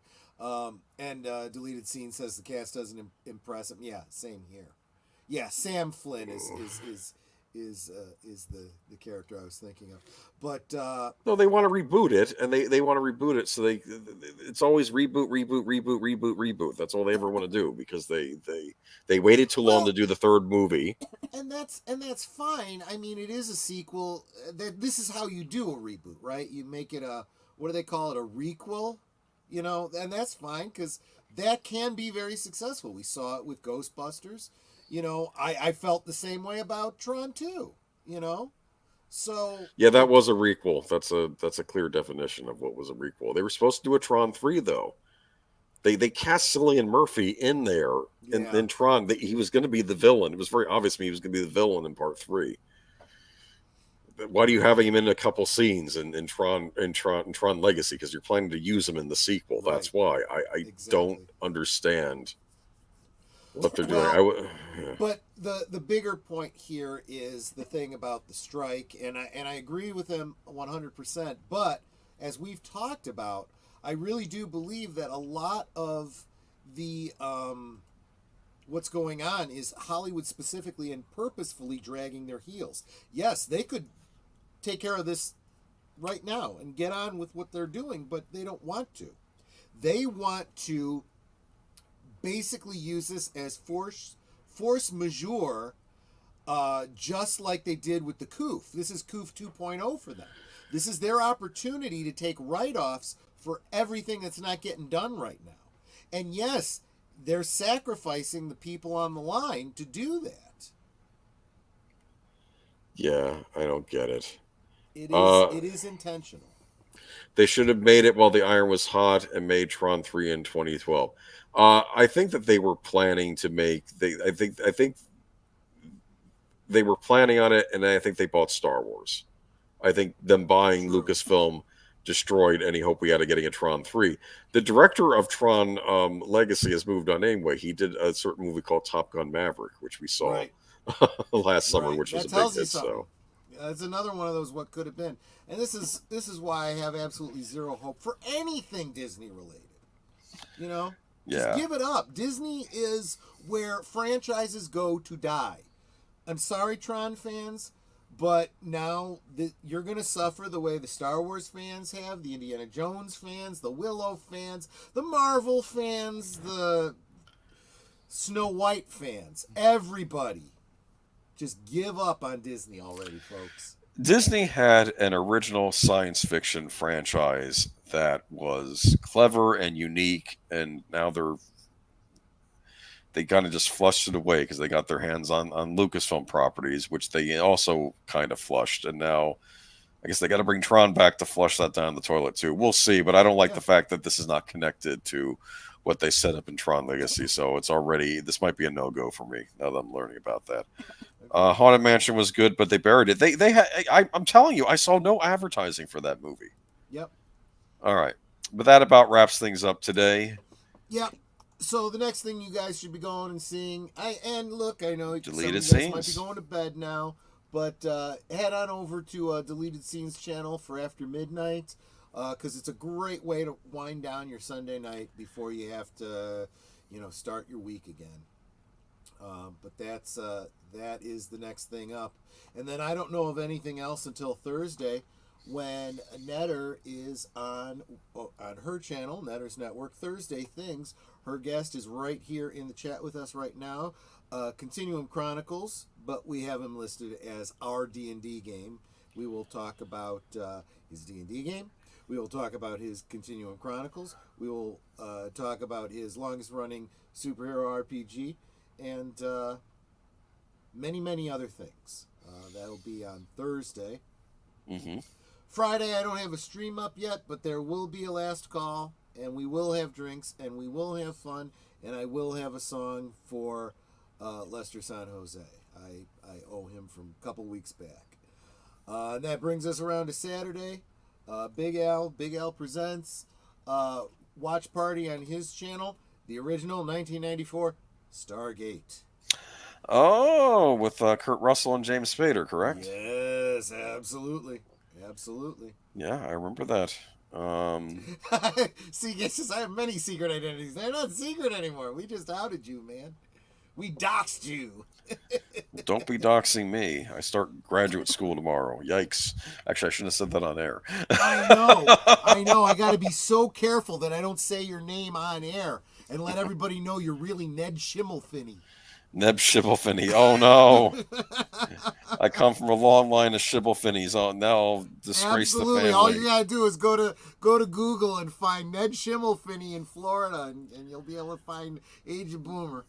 Anyway, it's one online class. We'll see if I can handle it. Okay, we'll see with my other duties. But that brings so that brings us back to Sunday. We're Deleted Scenes. We'll do a pre-show for us. Yep. And what's your subject? Harley Wee. Well, what Harley Wee Wax? Okay. Harley Wee Wax. Oh, that's my porn star name. Wait, what? No. Oh, I like that. That's good. Okay. Anyway, go ahead. So now we've even doxed your adult performances. There you go. There'll be a scratchy video of me standing next to Ron Jeremy or something. No, I'm kidding. Oh, poor Ron Jeremy. He is not looking good. Not that he ever looked good, but I mean, apparently he's non-compos mentis to stand trial even. Yikes! That's how bad off he is. So they're gonna do a movie about him at some point. You know that, right? That's an inevitability. Yeah, probably. It'll be a biopic. Should I be getting ready with In Remembrance for? We gonna do an In Remembrance for Ron Jeremy? I don't know. They did what? Was it? What's his name? Was it Steve Holmes? There was some porn actor they did a movie about. John Holmes. What was it? Val Kilmer played him in the movie. Remember that? I think that was the thing. I don't remember, but okay, yeah. It was creepy. It was a creepy film. I would imagine. It's a creepy industry, let's face it. Yeah, it can be, especially in the 70s. And honestly, I've gotten to the point where I don't really see the difference between the adult entertainment industry and the Hollywood, entertainment industry in general. And it's interesting because historically, Hollywood hated that industry, the porn industry. They were not. And now they're almost the only difference. They're hiring certain actors on HBO shows that have been in adult entertainment. I've seen it happening. Yeah, that was a big thing. But anyway, Wonderland. That was the name of the movie. Yeah. Oh, you could watch Wonderland and do that as a double bill with Autofocus. That'd be an interesting double feature. I don't even know what Autofocus Autofocus is the Bob Crane story from Hogan's Heroes. Greg Kinnear plays him. Oh, gotcha. Yeah, all the seedy stuff he got into, and his friend played by William Dafoe is in it too. It's an interesting movie. Yeah. Anyway, but this brings us back to Geeky Geezers. Yep. And we have no idea what the week holds, so we will see next week. We'll talk about Blue Beetle box office. We'll see how that turned out. Probably. And what the future holds for the DC cinematic universe. They have an identity crisis. They got to get it figured out. And that doesn't mean I want them to do Identity Crisis in live action. Please, no. I know at some point we're going to have to do another Friday stream on fixing the DCU. I just don't know what the timing of that's going to be. Because I know we just did one about the Flash. They have a Flash problem, right? That was what we did last time. Should we talk about Blue Beetle on Friday? We could do that. If you have nothing to talk about, sure. Yeah. Okay. I don't have anything directly planned, so. You could talk about your history with the character Ted Cord, maybe. Yeah, that might be an idea. Yeah, absolutely. I think that's what we'll do. We'll talk about that. On Friday. All right. So y'all stay tuned, and we'll catch you next week, and catch us on other streams during the week. Yep. This is your entertainment now, because there ain't no movies being made. Okay. Honestly, I think you're better off. Maybe. Absolutely better off. Take care, everyone. Bye-bye. Bye-bye.